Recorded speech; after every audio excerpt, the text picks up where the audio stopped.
Hello friends, welcome to IAS PCS Kendra. Friends, इस video में हम 71st बीपीएससी नोट सीरीज के अंतर्गत मॉडर्न इंडिया को कंटिन्यू करेंगे और इसमें पूरी मॉडर्न हिस्ट्री कंप्लीट हो जाएगी। पिछले वीडियोज को अगर आपने नहीं देखा है तो डिस्क्रिप्शन बॉक्स में लिंक दिया हुआ है, आप जाकर उन वीडियोज को भी ज़रूर देख सकते हैं। और हाँ, नोट्स की बात करें तो डिस्क्रिप्शन बॉक्स में टेलीग्राम चैनल का भी लिंक दिया हुआ है, तो आप जाकर उस चैनल का सब्सक्रिप्शन भी ले सकते हैं।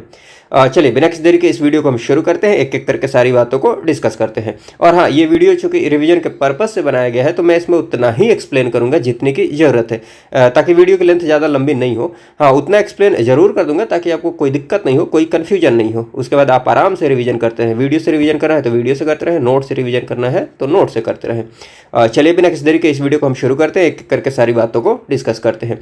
इसके पहले हमने जो बातें कर ली हैं, बंगाल विभाजन के बाद जो स्वदेशी आंदोलन होता है, उसके बाद मुस्लिम लीग की स्थापना की बात कर ली जाए, और उसके बाद क्रांतिकारी गतिविधियों के अंतर्गत कुछ एक बातें हमने देख ली हैं। अनुशीलन समिति की बात कर ली है। मुजफ्फरपुर के मजिस्ट्रेट किंग्सफोर्ड की हत्या का जो प्रयास किया जाता है 1908 में, इसकी बात हमने कर ली है। यहाँ तक की बातें हमने कर ली है। आगे हम बात करते हैं मार्ले मिंटो सुधार की। मार्ले मिंटो सुधार की बात कर लिया 1908 के बाद। 1909 में मार्ले मिंटो सुधार आता है। देखिए, ये मिंटो की बात कर लिया तो उस समय ये भारत का वायसराय होता है, लॉर्ड मिंटो। और जॉन मार्ले की बात कर लिया तो उस समय ये क्या होता है, भारत सचिव होता है। ठीक है, तो इनके द्वारा जो सुधार लाया जाता है 1909 में, मार्ले मिंटो सुधार की बात कर ली जाए तो इसमें जो एग्जाम पर्सपेक्टिव से महत्वपूर्ण बातें हैं उनको ध्यान रख लीजिएगा। जैसे देखिएगा, यहाँ पर पहली बार सांप्रदायिक प्रतिनिधित्व के आधार पर मुसलमानों के लिए पृथक निर्वाचक मंडल की व्यवस्था की जाती है इस सुधार के तहत। पृथक निर्वाचक मंडल का मतलब ये हो जाता है यहाँ पर कि जो मुस्लिम बहुल इलाका होगा उधर की तरफ जो उम्मीदवार होगा वो मुस्लिम होगा, और जो वोटर होंगे, वोट देने वाले उनको, वो भी सभी मुस्लिम ही होंगे। ठीक, तो ये एक और कदम था अंग्रेज़ों की तरफ से, ब्रिटिश सरकार की तरफ से, भारत को तोड़ने का धर्म के आधार पर। ठीक है, इसी वजह से देखिएगा गांधी जी ने मार्ले मिंटो सुधार को क्या कहा है, मार्ले मिंटो सुधार ने हमारा सर्वनाश कर दिया। तो ये स्टेटमेंट ध्यान रख लीजिएगा, ये गांधी जी का स्टेटमेंट है।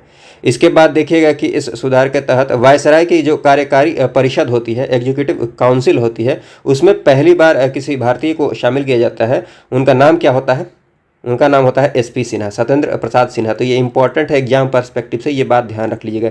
इसके अलावा मार्ले मिंटो सुधार के लिए केएम मुंशी के द्वारा एक स्टेटमेंट दिया गया है, ये ध्यान रख सकते हैं। जैसे कि मार्ले मिंटो सुधार ने उभरते हुए प्रजातंत्र को जान से मार डाला, तो ये एक स्टेटमेंट है, ज़रूर ध्यान रख लीजिएगा।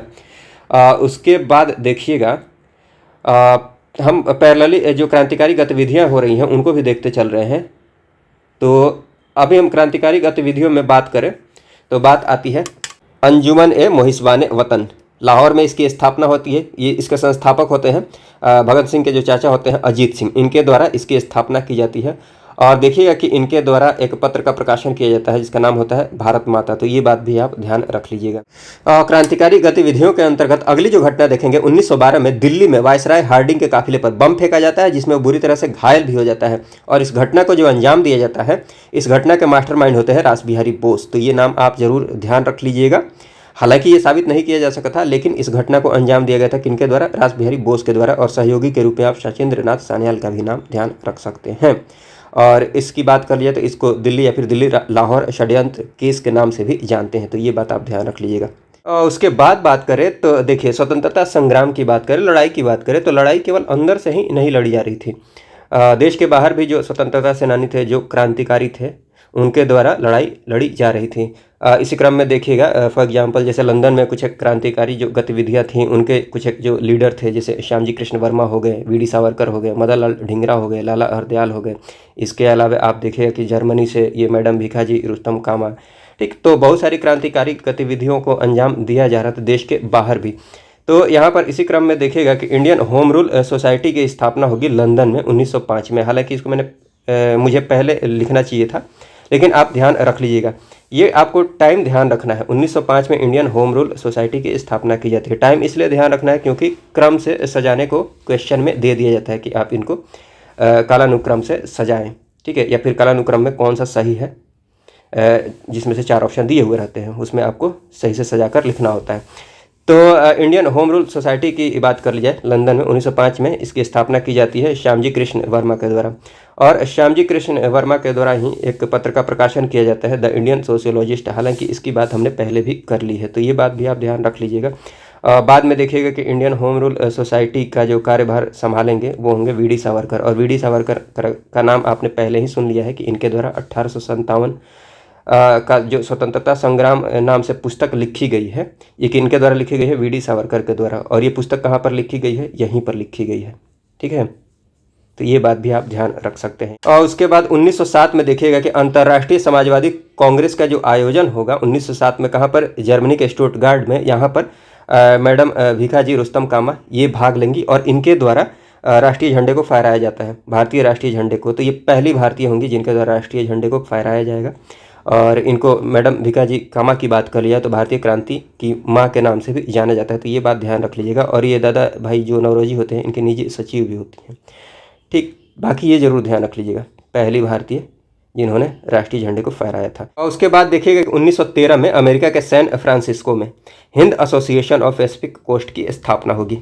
किनके द्वारा? सोहन सिंह भाकना एंड लाला हरदयाल। लाला हरदयाल का नाम आप जरूर ध्यान रख लीजिएगा, बिकॉज देखिएगा कि हिंद एसोसिएशन ऑफ जो पैसिफिक कोस्ट है, इनके द्वारा जो अखबार निकाला जाएगा उसका नाम होता है गदर। तो गदर नामक अखबार निकालने के कारण बाद में देखिएगा कि ये जो संगठन है इसका नाम आगे चल के गदर पार्टी हो जाती है, तो ठीक है। तो ये बात आप ध्यान रख लीजिएगा, गदर पार्टी। और गदर नाम का जो अखबार निकाला जाता है, असल में 1857 का जो विद्रोह हुआ था उसी की स्मृति में इस अखबार को निकालना शुरू किया गया था, ठीक है। तो ये बात आप ध्यान रख सकते हैं। उसके बाद बात कर ली जाए तो देखिए मदन लाल ढींगरा की बात आती है। अगली क्रांतिकारी गतिविधि की बात करें तो उसमें देखिएगा कि मदन लाल ढींगरा जो होते हैं इनके द्वारा लंदन में ये जो ईस्वी है ये ध्यान रख लीजिएगा, 1909 में कर्जन वायली जो कि एक सैन्य अधिकारी होता है, जो बाद में देखिएगा कि जो कर्जन वायली होगा सैन्य अधिकारी होगा और बाद में ये भारत सचिव होता है उसका राजनीतिक सलाहकार भी बनता है। तो कर्जन वायली की हत्या कर दी जाती है, किनके द्वारा? मदन लाल ढींगरा के द्वारा। कर्जन वायली तथा कुवास लोलक्का इसकी हत्या कर दी जाती है। परिणाम स्वरूप मदन लाल ढींगरा को फांसी दी जाती है, ठीक है। तो ये कुछ एक बातें हैं, बाकी ये ध्यान रख लीजिए। कर्जन वायली की हत्या किनके द्वारा की जाती है? मदन लाल ढींगरा के द्वारा। ये टाइम ध्यान रख लीजिएगा। और उसके बाद बात कर ली जाए तो देखिए गदर पार्टी की स्थापना के बाद, गदर दल की स्थापना के बाद मतलब 1913 के बाद दो महत्वपूर्ण घटनाएं होंगी। एक तो कामागाटू मारू जो प्रकरण है, कामागाटा मारू प्रकरण, और एक है पहला विश्व युद्ध प्रारंभ हो जाएगा 1914 में। कामागाटू मारू प्रकरण की बात कर ली जाए तो एग्जाम पर्सपेक्टिव से इंपॉर्टेंट है, इसको ध्यान रख लीजिएगा। कामागाटा मारू की बात कर ली जाए तो ये एक जापानी जलपोत होता है, पानी का जहाज होता है, ये बात ध्यान रख लीजिएगा। और देखिएगा कि इस जहाज पर लगभग 376 यात्री निकलेंगे। कहाँ से? हांगकांग से। कहाँ के लिए? कनाडा के लिए। किसके नेतृत्व में? बाबा गुरदीप सिंह के नेतृत्व में। तो ये नाम जरूर ध्यान रख लीजिएगा। हालांकि जब वहाँ पहुँचते हैं तो कनाडा की सरकार द्वारा बहुत सारे नियम कानून का हवाला देकर इनको वहाँ पर उतरने से मना कर दिया जाता है और भारत लौटा दिया जाता है, ठीक है। हालांकि ऐसा भी कहा जाता है कि 24 यात्रियों को वहाँ पर उतरने की परमिशन दी जाती है और बाकियों को लौटा दिया जाता है। लेकिन ये बात आप ध्यान रख लीजिएगा कि कामागाटू मारू जो प्रकरण है ये कब होता है? 1914 में होता है। और जो 376 यात्री जाते हैं हांगकांग से कनाडा, किनके नेतृत्व में? बाबा गुरदीप सिंह के नेतृत्व में, ठीक है। तो ये बात आप ध्यान रख लीजिएगा, ये मैंने यहाँ पर लिख दिया है। कनाडा की सरकार द्वारा उतरने की अनुमति नहीं दी जाती है वहाँ पर। और उसके बाद देखिएगा कि भारत और जर्मनी के सहयोग से एक क्रांतिकारी योजना बनाई गई थी जिसका नाम है जिम्मरमैन योजना। इसी के तहत देखिएगा कि Berlin committee for Indian independence इसकी स्थापना की जाएगी 1915 में। तो ये बात आप जरूर ध्यान रख लीजिएगा। किसके सहयोग से? जर्मन विदेश मंत्रालय के सहयोग से, ये मैंने आपको बता ही दिया है। स्थापना जो की जाती है इनमें जो प्रमुख नाम है ये नाम आप ध्यान रख सकते हैं: वीरेंद्र नाथ चट्टोपाध्याय, भूपेंद्र नाथ दत्त तथा लाला हरदयाल, ठीक है। ये कुछ एक नाम है, आप ध्यान रख सकते हैं। Berlin committee for Indian independence 1915 जिम्मरमैन योजना के तहत। और उसके बाद बात कर लिया तो देखिएगा कि 1916 में होम रूल लीग की स्थापना होगी। और हाँ, एक और बात आप ध्यान रख लीजिएगा, क्रांतिकारी गतिविधियों के अंतर्गत 1915 में देखिएगा कि बाघा जतीन नाम के क्रांतिकारी होते हैं, ये शहीद हो जाते हैं ओडिशा तट पर। तो ये ध्यान रख लीजिएगा, ओडिशा तट पर बाघा जतीन नाम के क्रांतिकारी शहीद हो जाते हैं। कब? 1915 में। तो ये एक फैक्ट है, आप जरूर ध्यान रख लीजिएगा। हाँ, तो होम रूल लीग की बात कर लिया तो 1916 में इसकी स्थापना होती है। आगे हम देखने वाले हैं बाल Gangadhar Tilak and Annie Besant के द्वारा। हाँ, होम रूल लीग की बात कर लिया तो देखिए आपको नाम से ही पता चल रहा होगा, होम अर्थात घर, रूल अर्थात शासन, घर का शासन, स्वशासन। तो स्वशासन के उद्देश्य से इस आंदोलन को शुरू किया जाता है। इसका उद्देश्य क्या होता है? स्वशासन। ठीक है, तो स्वशासन की मांग के लिए इस आंदोलन को शुरू किया जाता है।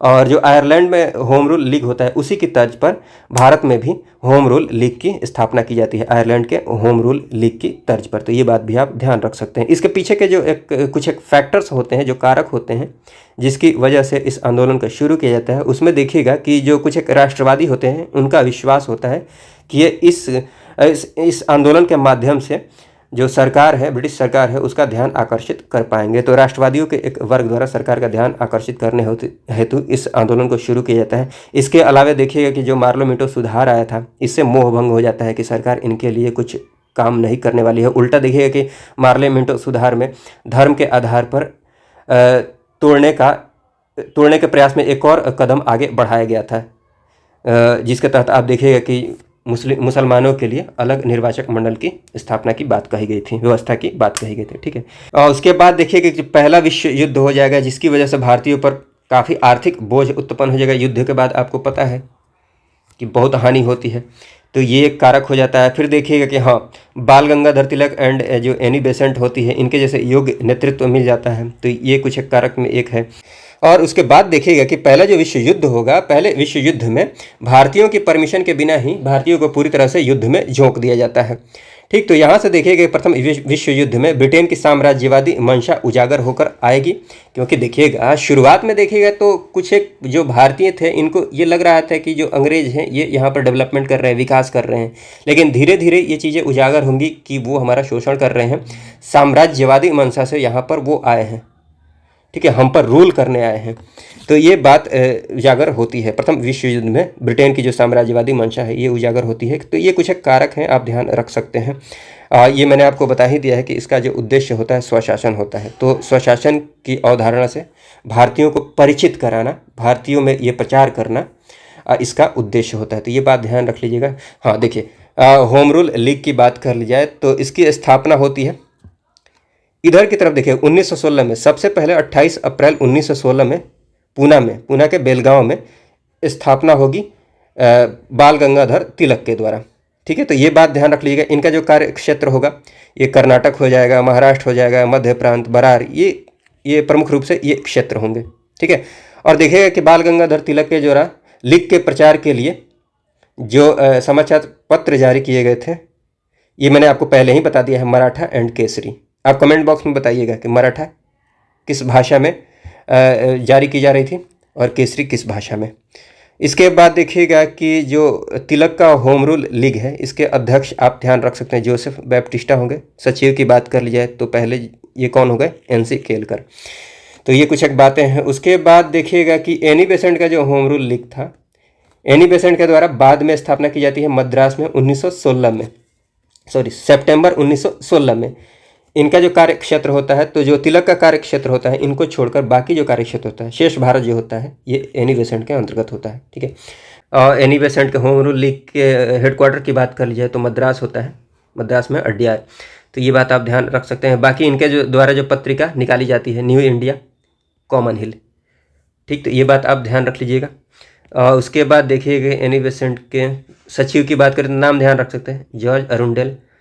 और देखिएगा कि गोखले की जो सर्वेंट्स ऑफ इंडिया सोसाइटी होती है, इनके सदस्यों को एनी बेसेंट का जो होम रूल लीग होता है, इसमें अनुमति नहीं मिलती है। तो ये बात आप ध्यान रख सकते हैं।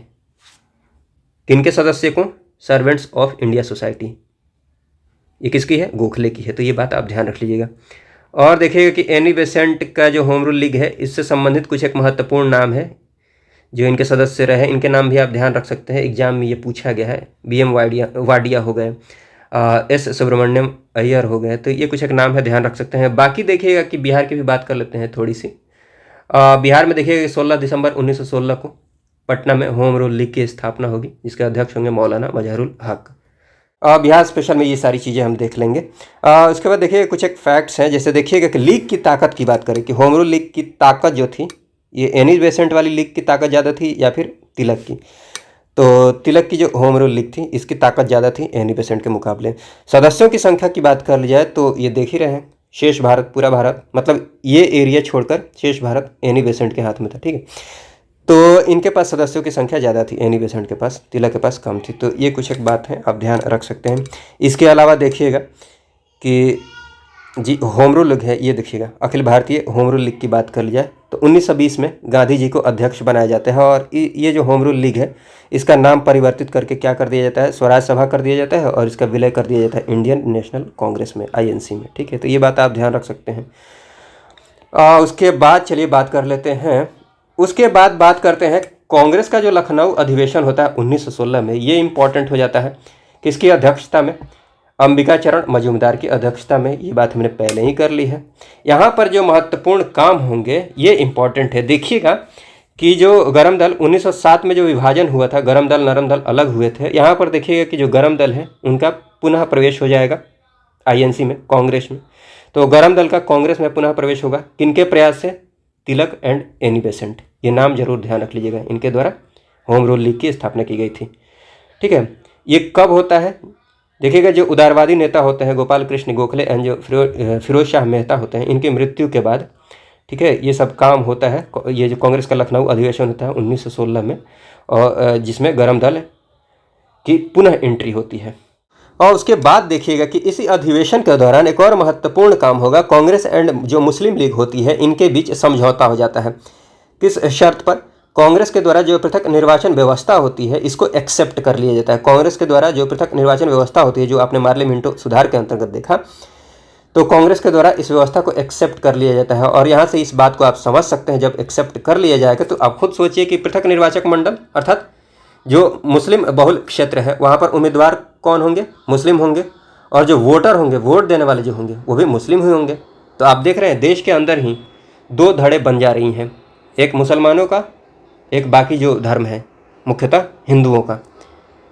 तो यहाँ से आप समझ सकते हैं कि यहीं से द्विराष्ट्र सिद्धांत की जो अवधारणा है, जो कॉन्सेप्ट है, उसका अंकुर फूटता है, इसका बीज यहाँ पर पड़ता है। ये बात आप समझ सकते हैं।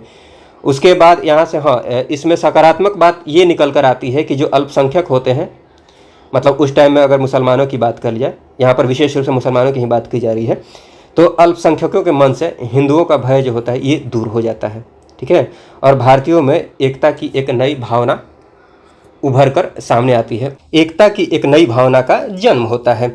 और उसके बाद बात कर ली जाए तो देखिएगा कि 1917 में मॉन्टेग्यू घोषणा आएगी अगस्त महीने में, इसलिए इसको अगस्त घोषणा के भी नाम से जानते हैं।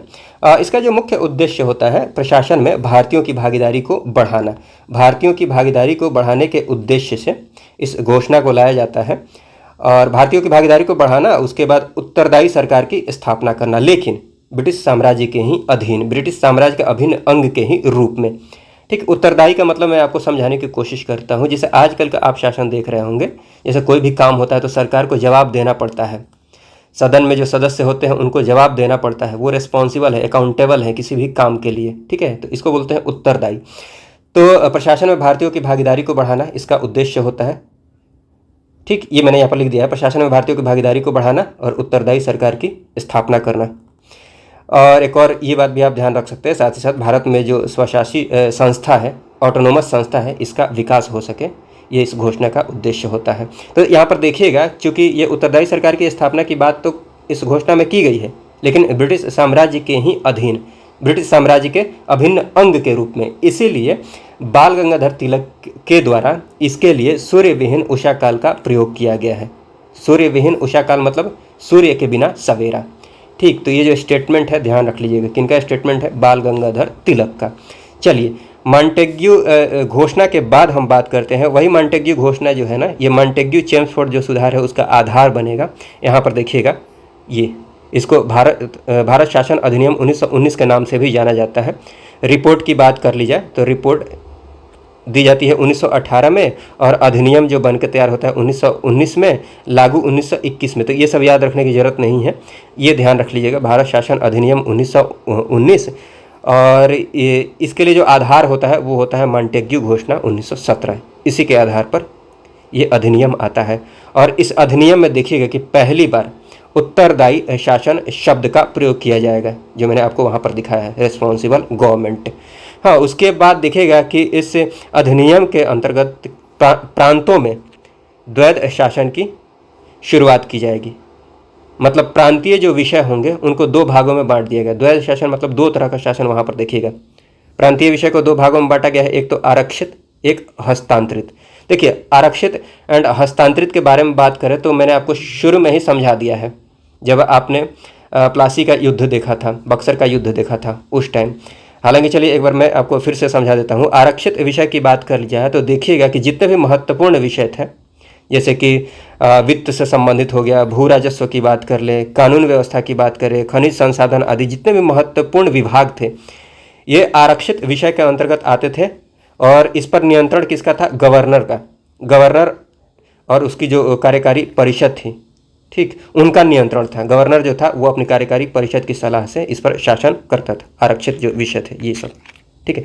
बाकी जो हस्तांतरित विषय की बात कर ली जाए, असल में इनका जो मकसद था आपको भी पता है कि लूट करना है, और लूटने के लिए वित्त विभाग इनके हाथ में होना चाहिए, भू राजस्व ये भी हाथ में होना चाहिए, कानून व्यवस्था इनके हाथ में होनी चाहिए, खनिज संसाधन इनके हाथ में होने चाहिए, ठीक है। बाकी जो चीज़ें बच जाती थी वो हस्तांतरित विषय के अंतर्गत रख दिए थे, जिन पर भारतीय मंत्री थे, भारतीय सदस्य जो थे, उनकी सलाह से शासन किया जाता था इन विषयों पर। जैसे शिक्षा हो गया, स्वास्थ्य विभाग हो गया, स्थानीय स्वशासन हो गया, कृषि आदि, ये जो विषय हैं इन पर जो शासन था भारतीयों का शासन था। तो ये देख रहे हैं, ये पैसा से संबंधित नहीं है, यहाँ से नहीं लूटा जा सकता है। तो ये इन बातों को आप समझ पा रहे होंगे। तो ये मैं आपको बता रहा था, प्रांतों में द्वैध शासन की शुरुआत कर दी जाती है इस अधिनियम के तहत। और केंद्र सरकार की बात करी जाए तो अभी भी देखिएगा रेस्पॉन्सिबल गवर्नमेंट की स्थापना यहाँ पर की जाती है, लेकिन प्रांत के स्तर पर। कहने का मतलब ये हुआ कि आप इतना समझ लीजिए, जहाँ पर भारतीय शासन थोड़ा बहुत था, जिस विषय पर शासन था, वहाँ पर इन्होंने उत्तरदायी शासन की व्यवस्था की थी, ठीक है, रेस्पॉन्सिबल गवर्नमेंट की। लेकिन केंद्र में अगर बात कर जाए तो केंद्र सरकार की बात करें तो अभी भी ये अनउत्तरदायी थे, अनरिस्पॉन्सिव थे, ये अकाउंटेबल नहीं थे, कोई भी काम कर रहे थे तो जवाब देना जरूरी नहीं था, ठीक है। हाँ, इसके बाद देखिएगा कि इस अधिनियम के अंतर्गत पहले जो मुसलमान थे उनको अलग निर्वाचक मंडल की व्यवस्था की गई थी। अब देखिएगा इस अधिनियम के तहत यहाँ पर मुसलमानों के अलावा सिख और जो गैर ब्राह्मण होते थे उनको भी अलग निर्वाचक मंडल में शामिल कर लिया जाता है, ठीक है। तो एक अगले स्तर पर जाते हैं तोड़ने के प्रयास में, ये भारत को तोड़ने के प्रयास में। उसके बाद देखिएगा, हाँ, ये मैंने आपको बता दिया, पहली बार शासन शब्द का स्पष्ट प्रयोग यहाँ पर होता है। ये मैंने कुछ एक बातें पहले भी बताई हैं। जैसे द्वैध शासन की बात कर लिया, द्वैध शासन प्रणाली के जो जन्मदाता है ये कौन है? सर लियोनल कार्टिस हैं, तो ये नाम आप ध्यान रख लीजिएगा। लेकिन भारत में द्वैध शासन प्रणाली की शुरुआत किसके द्वारा की जाती है? रॉबर्ट क्लाइव के द्वारा की जाती है। ये सारी बातें मैंने आपको बता दी हैं। हाँ, ये इसकी बात कर ली जाए तो यहाँ पर देखिएगा केंद्रीय व्यवस्थापिका को द्विसदनीय संस्था बनाया गया। ये जो 1919 का एक्ट है इसके तहत एक हो जाता है निम्न सदन, जैसे आज आप देखते हैं लोकसभा हो जाता है। निम्न सदन का नाम क्या था? केंद्रीय विधानसभा। और उच्च सदन एक बनता है जिसका नाम क्या था? राज्य परिषद, जैसे आजकल है राज्यसभा। और उसके बाद बात करते हैं रॉलेट एक्ट की। रॉलेट एक्ट की बात कर ली जाए तो देखिएगा कि सर सिडनी रॉलेट की अध्यक्षता में एक समिति बनाई जाती है।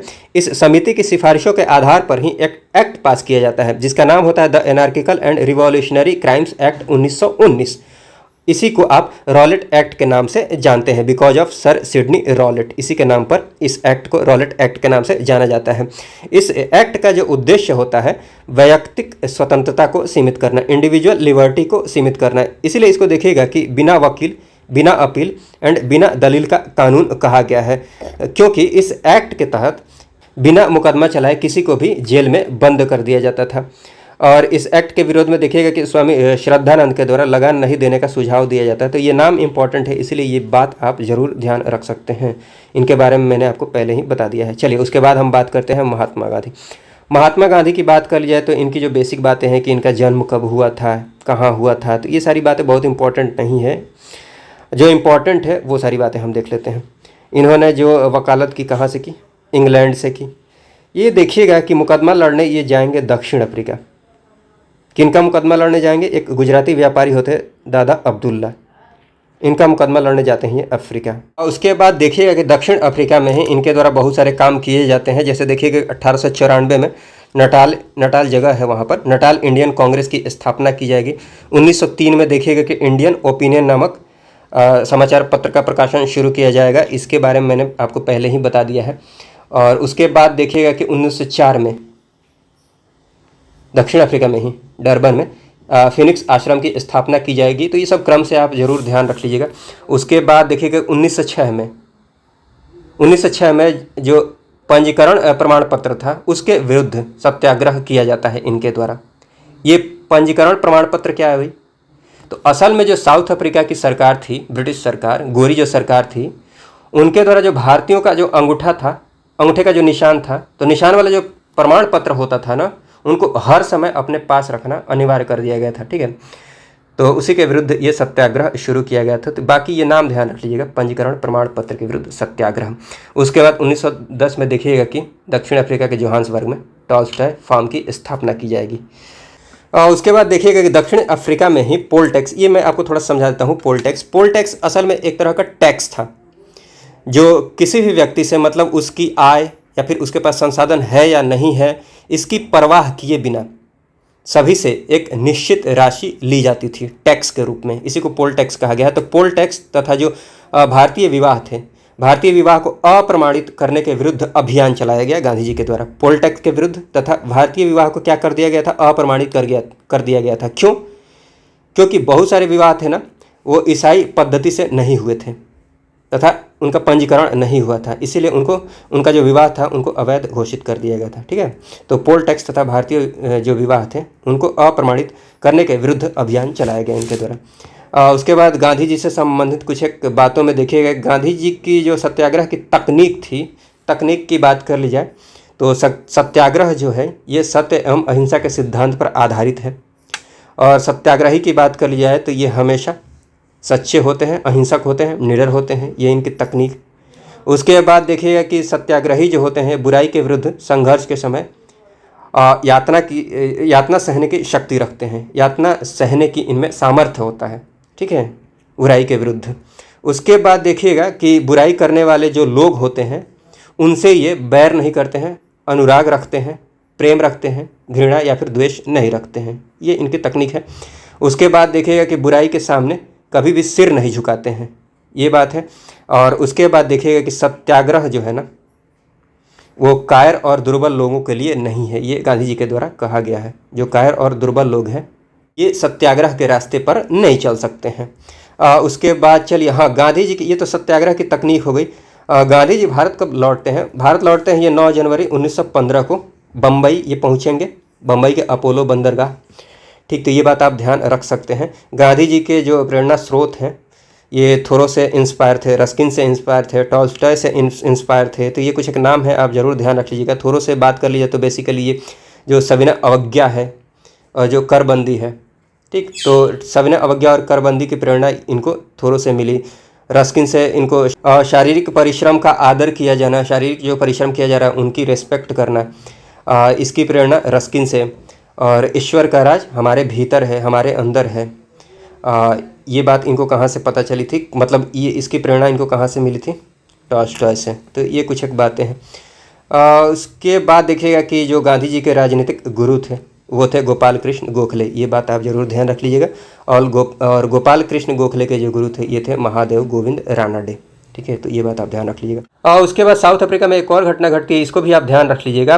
प्रथम जो सविनय अवज्ञा आंदोलन चलाया जाएगा गांधी जी के द्वारा 1906 में ही चलाया जाएगा साउथ अफ्रीका में। असल में 1906 में साउथ अफ्रीका में जो भारतीय होते थे, मतलब जो एशियाई होते थे, मुख्य रूप से भारतीय एंड जो चीनी लोग थे, इनको नियंत्रित करने के लिए एक अध्यादेश लाया जाता है, ट्रांसवाल एशियाई अध्यादेश। ट्रांसवाल दक्षिण अफ्रीका में एक जगह है, उसका नाम है।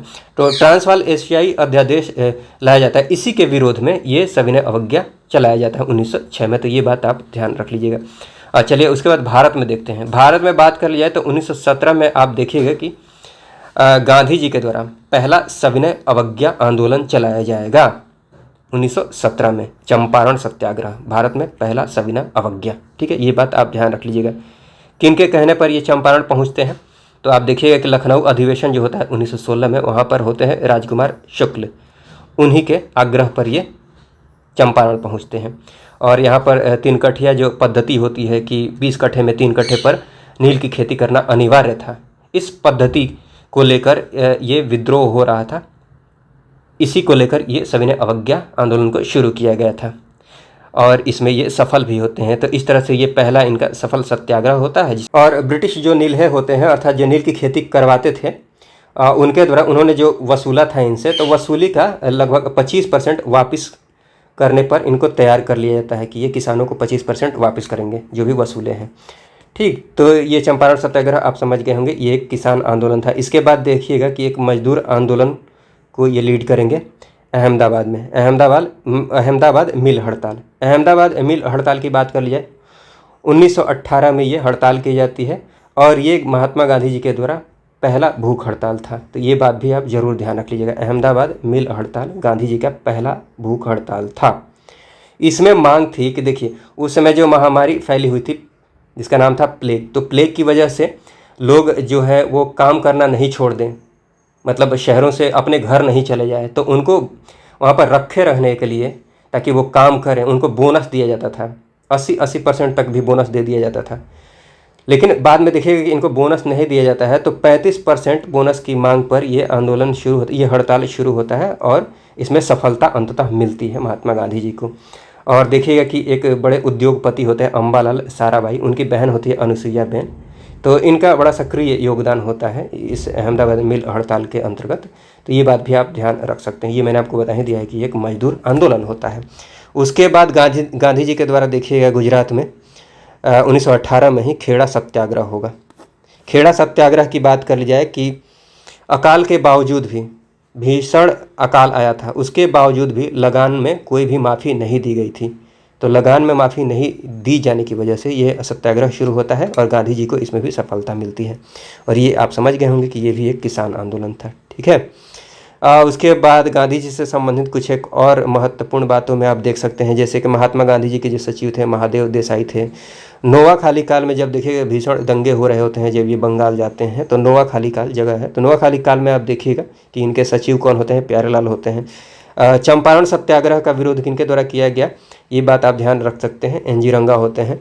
और वैष्णव जैन को तेनु कहिए जो भजन गाते थे, ये रचना किनकी है, नरसिंह मेहता की रचना है।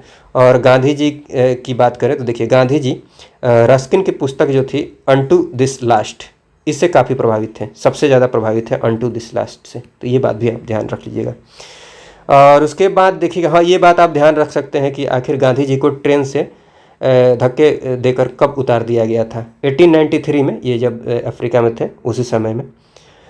स्टेशन का नाम था पीटर मैरिट्सबर्ग। तो ये आप ध्यान रख सकते हैं, बाकी बहुत इंपॉर्टेंट नहीं है। चलिए, उसके बाद बात आती है अमृतसर में आ जाते हैं। 1919 में जो जलियांवाला बाग हत्याकांड होता है, यहाँ पर देखिएगा ये हत्याकांड जो होता है वैशाखी के ही दिन होता है 1919 में 13 अप्रैल को। ये इम्पॉर्टेंट डेट है, आप ज़रूर ध्यान रख लीजिएगा। असल में यहाँ पर बिल्कुल शांतिपूर्ण ढंग से सभा का आयोजन किया गया था कि जो डॉक्टर सैफुद्दीन किचलू थे एंड जो डॉक्टर सत्यपाल थे, इनकी गिरफ्तारी के विरुद्ध मुख्य रूप से अगर बात कर लिया तो इसके साथ ये भी देखिए कि 10 अप्रैल 1919 को सत्याग्रहियों पर गोली चला दी गई थी। तो इनके विरुद्ध ये शांतिपूर्ण सभा का आयोजन किया गया था।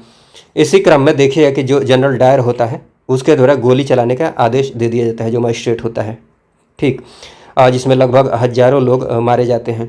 और इस घटना के बाद जो रविंद्रनाथ टैगोर होते हैं, इनके द्वारा नाइटहुड की उपाधि लौटा दी जाती है। शंकरन नायर की बात कर ली जाए तो ये वायसराय की कार्यकारिणी परिषद में होता है, तो इनके द्वारा यहाँ से त्याग पत्र दे दिया जाता है। इसके बाद देखिएगा कि हंटर आयोग का गठन किया जाता है। एक हंटर आयोग मैंने आपको बताया था 1882 में, वो शिक्षा से संबंधित था और ये जलियांवाला बाग हत्याकांड से संबंधित है। तो ये बात ध्यान रख लीजिएगा। तो हंटर आयोग का गठन किया जाता है, लेकिन देखिएगा कि दुर्घटना के लिए सरकार को दोषी नहीं इस आयोग के द्वारा माना गया है। और इसके द्वारा ये बताया गया कि जनरल डायर का जो काम था वो केवल निर्णय लेने की भूल थी, ज़्यादा कुछ नहीं था, केवल निर्णय लेने में थोड़ी गलती हुई थी, बस इन्होंने इतना ही माना है। चलिए, उसके बाद हम बात करते हैं खिलाफत आंदोलन। खिलाफत आंदोलन की बात कर ली जाए तो देखिए, खिलाफत आंदोलन की बात करें तो तुर्की में जो साम्राज्य था, ऑटोमन साम्राज्य, तो तुर्की में ऑटोमन साम्राज्य को इन्होंने अपदस्थ कर दिया था। इनकी अगर बात करें, ब्रिटिशर्स की बात करें तो इनके द्वारा, और खलीफा का भी पद समाप्त कर दिया गया था। तो तुर्की के ऑटोमन साम्राज्य की रक्षा और खलीफा का पद बनाए रखने हेतु ये खिलाफत आंदोलन की शुरुआत होती है। और यहाँ से आप आसानी से समझ सकते हैं यह मुख्यतः मुसलमानों द्वारा चलाया गया राजनीतिक एंड धार्मिक आंदोलन था। राजनीतिक एंड धार्मिक, खलीफा धार्मिक बात हो गई और तुर्की के ऑटोमन साम्राज्य की रक्षा ये राजनीतिक बात हो गई। ठीक है, राजनीतिक पक्ष हो गई। तो ये सब बातें हैं। उसके बाद देखिएगा इसको प्रारंभ करने का जो श्रेय दिया जाता है ये अली बंधुओं का नाम आप ध्यान रख लीजिएगा, शौकत अली एंड मोहम्मद अली। अन्य प्रमुख नेताओं की बात कर ली जाए इस आंदोलन के अंतर्गत, देखिएगा मौलाना अबुल कलाम आज़ाद थे, अजमल खान, हसरत मोहानी, ये कुछ एक नाम है। इसके बाद देखिएगा कि 1919 में महात्मा गांधी को अध्यक्षता दी जाती है खिलाफत आंदोलन की। महात्मा गांधी इसकी अध्यक्षता करते हैं, जिसकी भर्त्सना की जाती है, निंदा की जाती है किसके द्वारा? मोहम्मद अली जिन्ना के द्वारा। तो ये बात आप ध्यान रख सकते हैं। बाकी देखिएगा कि महात्मा गांधी को ये लगता है कि एकता स्थापित करने तथा असहयोग शुरू करने का सबसे उपयुक्त मंच है खिलाफत आंदोलन। इस मंच के माध्यम से हम हिंदू मुस्लिम को एक करने का प्रयास करेंगे। ठीक, गांधी जी की नज़र से अगर देखा जाए तो ये इनका उद्देश्य था। उसके बाद देखिएगा कि जो खिलाफत आंदोलन है इस दौरान हकीम अजमल खान के द्वारा हाजिक उल मुल्क की पदवी त्याग दी जाती है। तो ये एक बात है, आप ध्यान रख सकते हैं। बाकी देखिएगा कि उसके बाद जब हम आगे बढ़ते हैं तो देखते हैं असहयोग आंदोलन की शुरुआत होगी। तो खिलाफत आंदोलन और असहयोग आंदोलन ये साथ साथ चलने लगेंगे। तो यहाँ पर देखिएगा, हाँ, ये गांधी जी का पहला जन आंदोलन था, क्योंकि इसके पहले जो आपने सविनय अवज्ञा देखा वो चंपारण सत्याग्रह वाला, ये उनका अपना आंदोलन था। यहाँ पर देखिएगा कि ये लोगों को इकट्ठा करेंगे, ये पहला जन आंदोलन होगा। तो ये बात आप जरूर ध्यान रख लीजिएगा, लोगों को इकट्ठा करने का प्रयास किया जाएगा, ठीक, घूम घूम कर। तो यहाँ पर देखिएगा कि इस असहयोग आंदोलन की जो शुरुआत होती है 1 अगस्त 1920 को होती है। हालांकि इसी दिन देखिएगा कि जो बाल गंगाधर तिलक होते हैं इनकी मृत्यु हो जाती है और इनकी समाधि बनाने के लिए, इनका स्मारक बनाने के लिए तिलक स्वराज फंड की भी स्थापना की जाती है। तो ये बीच में एक बात आ गई है, तो इनको आप इस बात को आप ध्यान रख सकते हैं। बाकी असहयोग आंदोलन की शुरुआत 1 अगस्त 1920 को होती है। देखिएगा कांग्रेस के द्वारा अगर बात कर ली जाए कि इस अधिवेशन में बोल रहा हूँ कि इस आंदोलन को सहमति, अप्रूवल किस अधिवेशन में दिया जाता है, तो कांग्रेस द्वारा जो अनुमोदन किया जाता है ये नागपुर अधिवेशन में 1920 में अप्रूवल दिया जाता है कि संवैधानिक दायरे से बाहर जाकर जन संघर्ष की जो अवधारणा थी, जो कॉन्सेप्ट था, उसको एक्सेप्ट किया जाता है, लेकिन शांतिपूर्ण एवं न्यायोचित तरीके से स्वराज प्राप्ति का लक्ष्य रखा जाता है। ठीक है, इस पर इनके द्वारा अनुमोदन प्रदान किया जाता है, अप्रूवल दिया जाता है। ठीक, तो ये बात आप ध्यान रख लीजिएगा। उसके बाद देखिएगा कि इस आंदोलन के दौरान गांधी जी के द्वारा कैसरे हिंद, जुलू युद्ध पदक एंड जो बोअर पदक होता है इसको लौटा दिया जाता है। तो ये बात आप ध्यान रख लीजिएगा किस आंदोलन के दौरान? असहयोग आंदोलन के दौरान। फिर देखिएगा जमनालाल बजाज जो होते हैं इनके द्वारा राय बहादुर की उपाधि लौटा दी जाती है और कई वकील होते हैं जिनके द्वारा वकालत छोड़ दी जाती है। बिकॉज इस आंदोलन की बात करें तो इस आंदोलन के लिए जो तकनीक अपनाई गई थी, जो बातें कही गई थी, देखिएगा कि गांधी जी के द्वारा यह ऐलान किया गया था कि जितने भी सरकारी शिक्षण संस्थान हैं, जो भी सरकारी न्यायालय है, सरकारी जो सेवाएं हैं, शराब है, विदेशी कपड़े हैं, इनका आप बहिष्कार करें, पूरी तरह से बहिष्कार करें, पूर्ण बहिष्कार करें। ठीक है, उसके बाद देखिएगा कि जितने भी राष्ट्रीय जो शिक्षण संस्थान है, जो पंचायतें हैं, इनकी स्थापना की बात कही गई। उसके बाद खादी के उपयोग को बढ़ावा देने की बात कही गई, खादी के उपयोग पर बल दिया गया और टैक्स नहीं देने का ऐलान किया गया। तो ये सारी चीज़ें आप देख रहे होंगे असहयोग आंदोलन के दौरान। तो इसी क्रम में देखिएगा कि कई सारे वकील जो होंगे इन्होंने अपनी वकालत छोड़ दी, जैसे मोतीलाल नेहरू हो गए, जवाहरलाल नेहरू हो गए, चित्तरंजन दास हो गए, सी राजगोपालाचारी, सैफुद्दीन किचलू हो गए, वल्लभ भाई हो गए। ठीक है, उसके बाद आप देखिए आसफ अली, टी प्रकाशम, राजेंद्र प्रसाद, ये कुछ एक नाम है, बस आप रिवीजन के क्रम में देखते रहिएगा। करें तो देखिए ये स्वदेशी आंदोलन के दौरान भी मैंने बताया था कि स्वदेशी आंदोलन के आलोचक के रूप में इनको जाना जाता है। तो इनको देखिएगा कि यहाँ पर विदेशी वस्त्रों को जलाया जाना निष्ठुर बर्बादी है, ये इनका स्टेटमेंट है इस आंदोलन के लिए रविंद्रनाथ टैगोर जी का। ठीक है, तो ये बात आप ध्यान रख सकते हैं। बाकी अगर देखा जाए इस आंदोलन की सफलता की बात करें, पूरी तरह से तो सफल नहीं हुआ, लेकिन जितना भी सफल हुआ इसकी अगर बात करें तो ये पहला राष्ट्रव्यापी जन आंदोलन था जिसने पूरे राष्ट्र को एक सूत्र में बांधने का प्रयास किया।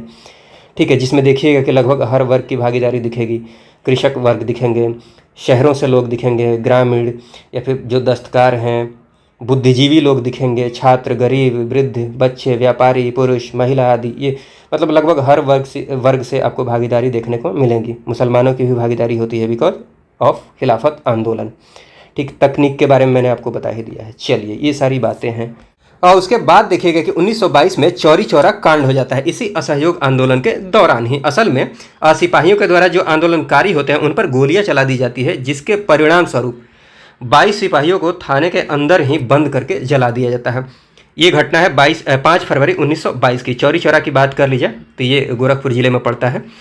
तो 5 फरवरी 1922 की घटना है। उसके बाद देखिएगा कि जो महात्मा गांधी होते हैं ये असहयोग आंदोलन को वापस ले लेते हैं इस घटना के बाद, क्योंकि वे हिंसा के समर्थक नहीं थे। महात्मा गांधी हिंसा के समर्थक नहीं थे, अहिंसा पर उन्होंने बल दिया था। तो उनके द्वारा ये कहा जाता है कि अभी लोग जो हैं ये असहयोग के लिए पूरी तरह से तैयार नहीं है, ये कह के उन्होंने असहयोग आंदोलन को समाप्त करने का निर्णय लिया था। ठीक है, 12 फरवरी 1922 को। तो ये बात आप ध्यान रख लीजिए। कहाँ पर ये निर्णय लिया था ये ध्यान रख सकते हैं, गुजरात में, बारदोली में, बारदोली प्रस्ताव के माध्यम से। और उसके बाद हम जब बात करें तो देखिए सभी अपनी लड़ाई लड़ रहे थे। कोई ज़मीन पर लड़ रहा था तो कोई विधानमंडल में जाकर लड़ाई लड़ने की कोशिश में लगा हुआ था। इसी क्रम में देखिएगा कि स्वराज पार्टी के 1923 में स्वराज पार्टी की स्थापना होगी, जिसके संस्थापक होंगे चित्तरंजन दास एंड मोतीलाल नेहरू। चित्तरंजन दास इसके अध्यक्ष होते हैं और मोतीलाल नेहरू इसके महासचिव होते हैं। इनका उद्देश्य क्या होता है कि विधानमंडल में प्रवेश करके आंदोलन को आगे बढ़ाना इनका उद्देश्य होता है। ठीक, इसमें देखिएगा कि इनको उपलब्धि मिलती है 1925 में स्वराज पार्टी से विट्ठल भाई पटेल केंद्रीय विधानमंडल के अध्यक्ष के रूप में चुने जाते हैं।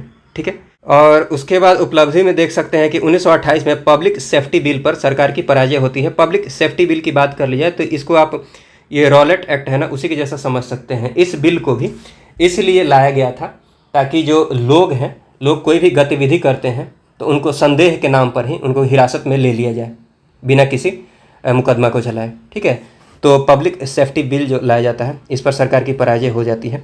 उसके बाद देखिएगा कि स्वराज पार्टी के कुछ एक और जो अन्य सदस्य हैं इनके नाम आप ध्यान रख सकते हैं, श्रीनिवास अयंगर एंड NC केलकर।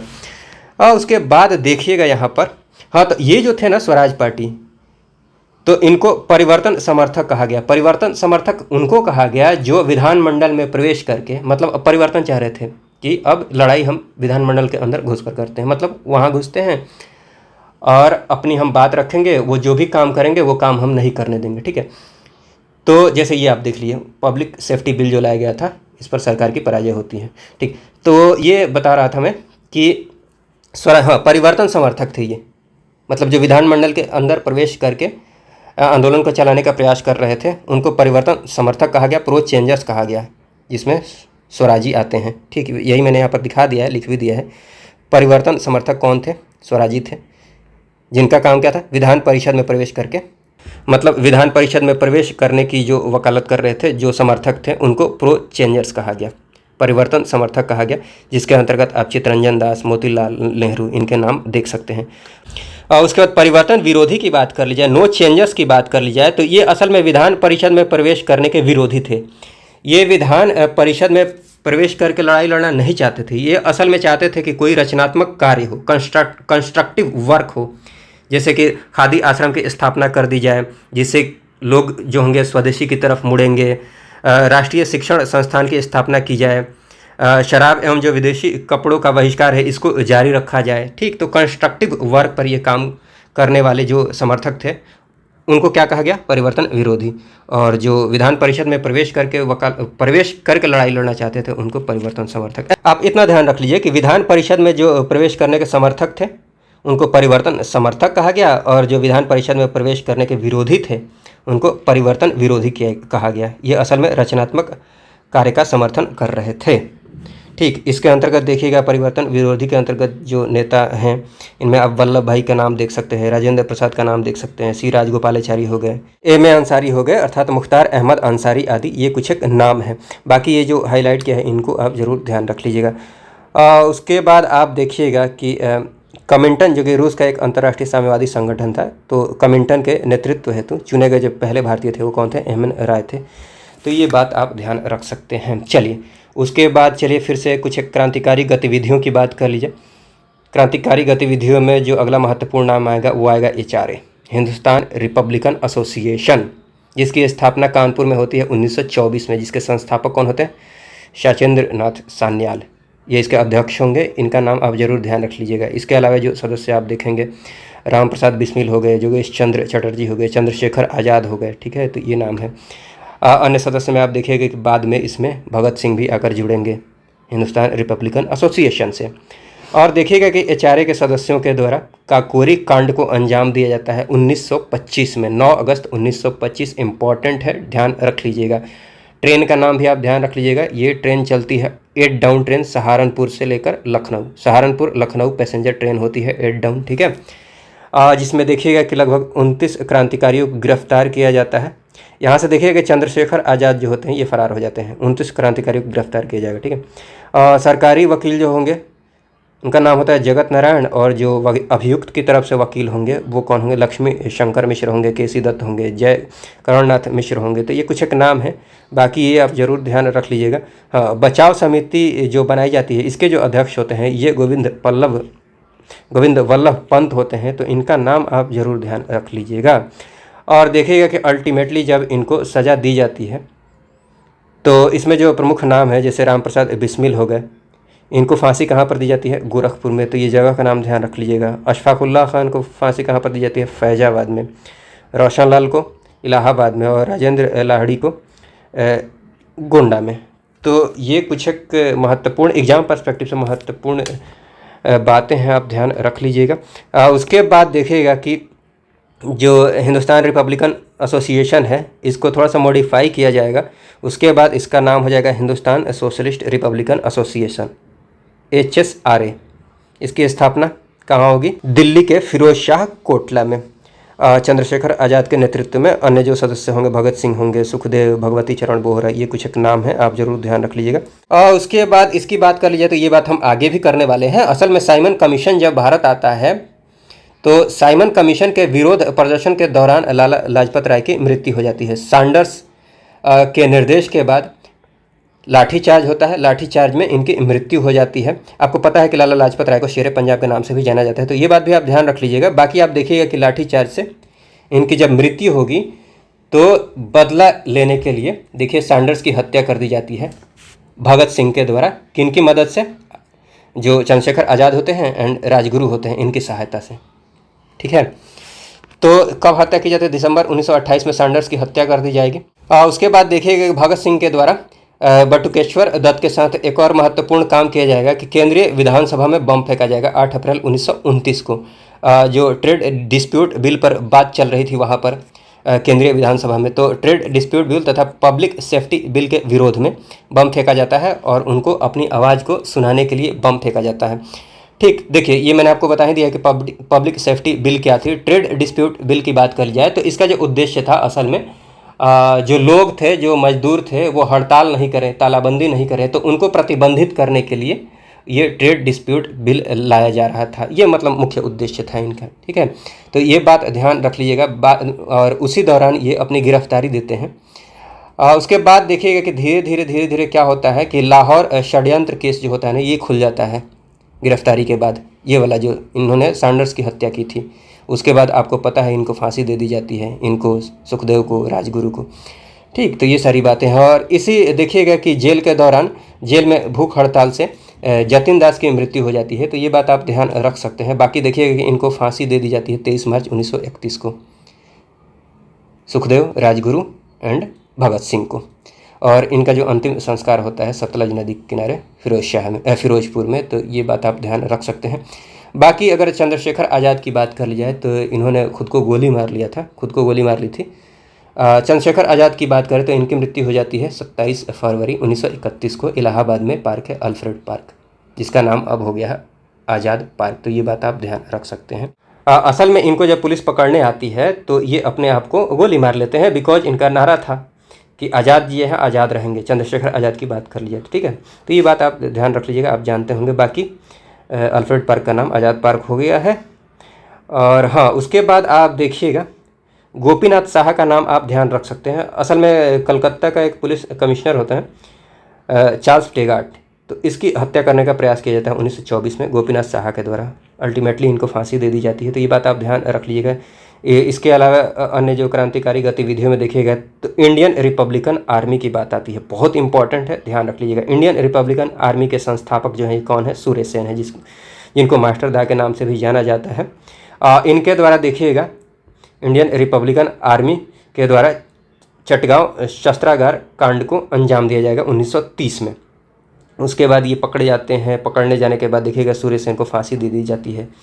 बंगाल में देखिएगा मेदिनीपुर जेल है यहाँ पर 1934 में। तो ये कुछ एक बातें हैं। सूर्य सेन की बात कर ली जाए तो इनका स्टेटमेंट है, सहृदयता जो है ना, ये क्रांतिकारी का एक विशेष गुण है। तो ये स्टेटमेंट है, आप ध्यान रख सकते हैं।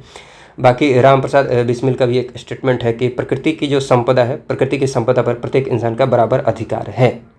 ठीक है। उसके बाद देखिएगा कि चंद्रशेखर आज़ाद के अनुरोध पर ही भगवती चरण बोहरा के द्वारा द फिलॉसफी ऑफ द बम पुस्तक की रचना की गई थी। इसकी बात हमने पहले भी कर ली है। फिर देखिएगा कि भगत सिंह के द्वारा एक संगठन भारत नौजवान सभा की स्थापना की जाती है 1926 में। तो ये बात आप ध्यान रख लीजिएगा। बाकी देखिएगा लाहौर छात्र संघ के अंतर्गत या भगत सिंह और सुखदेव का नाम ध्यान रख लीजिएगा। भगत सिंह का ये स्टेटमेंट है कि गांव एवं कारखाने जो है ना, गांव एवं कारखाने ही वास्तविक क्रांतिकारी सेनाएं हैं। क्रांतिकारी गतिविधियों के अंतर्गत आगे देखिएगा कि शांति घोष तथा सुनीति चौधरी नाम की 2 स्कूली छात्राएं थीं। इनके द्वारा एक जिलाधिकारी को गोली मार दी जाती है। तो ये बात आप ध्यान रख लीजिएगा, शांति घोष, सुनीति चौधरी। ठीक। उसके बाद देखिएगा कि दीक्षांत समारोह के दौरान ही गवर्नर पर गोली चला दी जाती है बीना दास के द्वारा। तो ये बात भी आप ध्यान रख सकते हैं। उसके बाद अगर बात करी जाए क्रांतिकारी गतिविधियों के अंतर्गत, तो ये नाम भी आप ध्यान रख सकते हैं कि बंगाल की जो अन्य क्रांतिकारी महिलाएं थीं, ये सब बंगाल की महिलाएं। इसके अलावा जब देखिएगा प्रीतिलता वाडेद्रा हैं, कल्पना दत्त हैं, तो ये कुछ एक और नाम है, आप ध्यान रख सकते हैं। ये मैंने आपको बता ही दिया है कि वैलेंटाइन सिरोल ने अपनी पुस्तक इंडियन अनरेस्ट में तिलक को भारतीय अशांति का जनक कहा है। ये मैंने आपको पहले बता दिया है। दिल्ली दरबार के बारे में हमने बात कर ली है। जॉर्ज पंचम एवं महारानी जो विलियम मेरी होती है, उसके आगमन पर लॉर्ड हार्डिंग के द्वारा दिल्ली दरबार का आयोजन किया जाता है। इसी के दौरान देखिएगा कि राजधानी जो होती है दिल्ली से कोलकाता से राजधानी को दिल्ली स्थानांतरित करने की घोषणा की जाती है। बिहार और ओडिशा को अलग किया जाता है बंगाल से। उसके बाद अल्टीमेटली 1912 में बिहार अलग राज्य बनता है। ठीक। तो ये सारी बातें मैंने आपको बताई थी। उसके बाद देखिएगा इसी दरबार के दौरान आप देखिएगा कि जो ये बंगाल विभाजन था इसको भी रद्द किया जाता है। तो ये सारी बातें मैंने आपको बता दी हैं। उसके बाद कुछ एक और महत्वपूर्ण बातों को आप देख सकते हैं। जैसे ये मैंने आपको बता ही दिया है कि 1905 में सर्वेंट्स ऑफ इंडिया सोसाइटी की स्थापना की जाती है गोपाल कृष्ण गोखले के द्वारा। दादा भाई नौरोजी की बात कर ली जाए तो इनको भारत के वयोवृद्ध नेता के रूप में जाना जाता है। Grand old man of India के नाम से किनको जाना जाता है? दादा भाई नौरोजी को। इन्हीं के द्वारा इन्हीं का सिद्धांत है धन बहिर्गमन सिद्धांत। तो धन बहिर्गमन सिद्धांत के पहले जो प्रतिपादक हैं वो कौन है? दादा भाई नौरोजी हैं।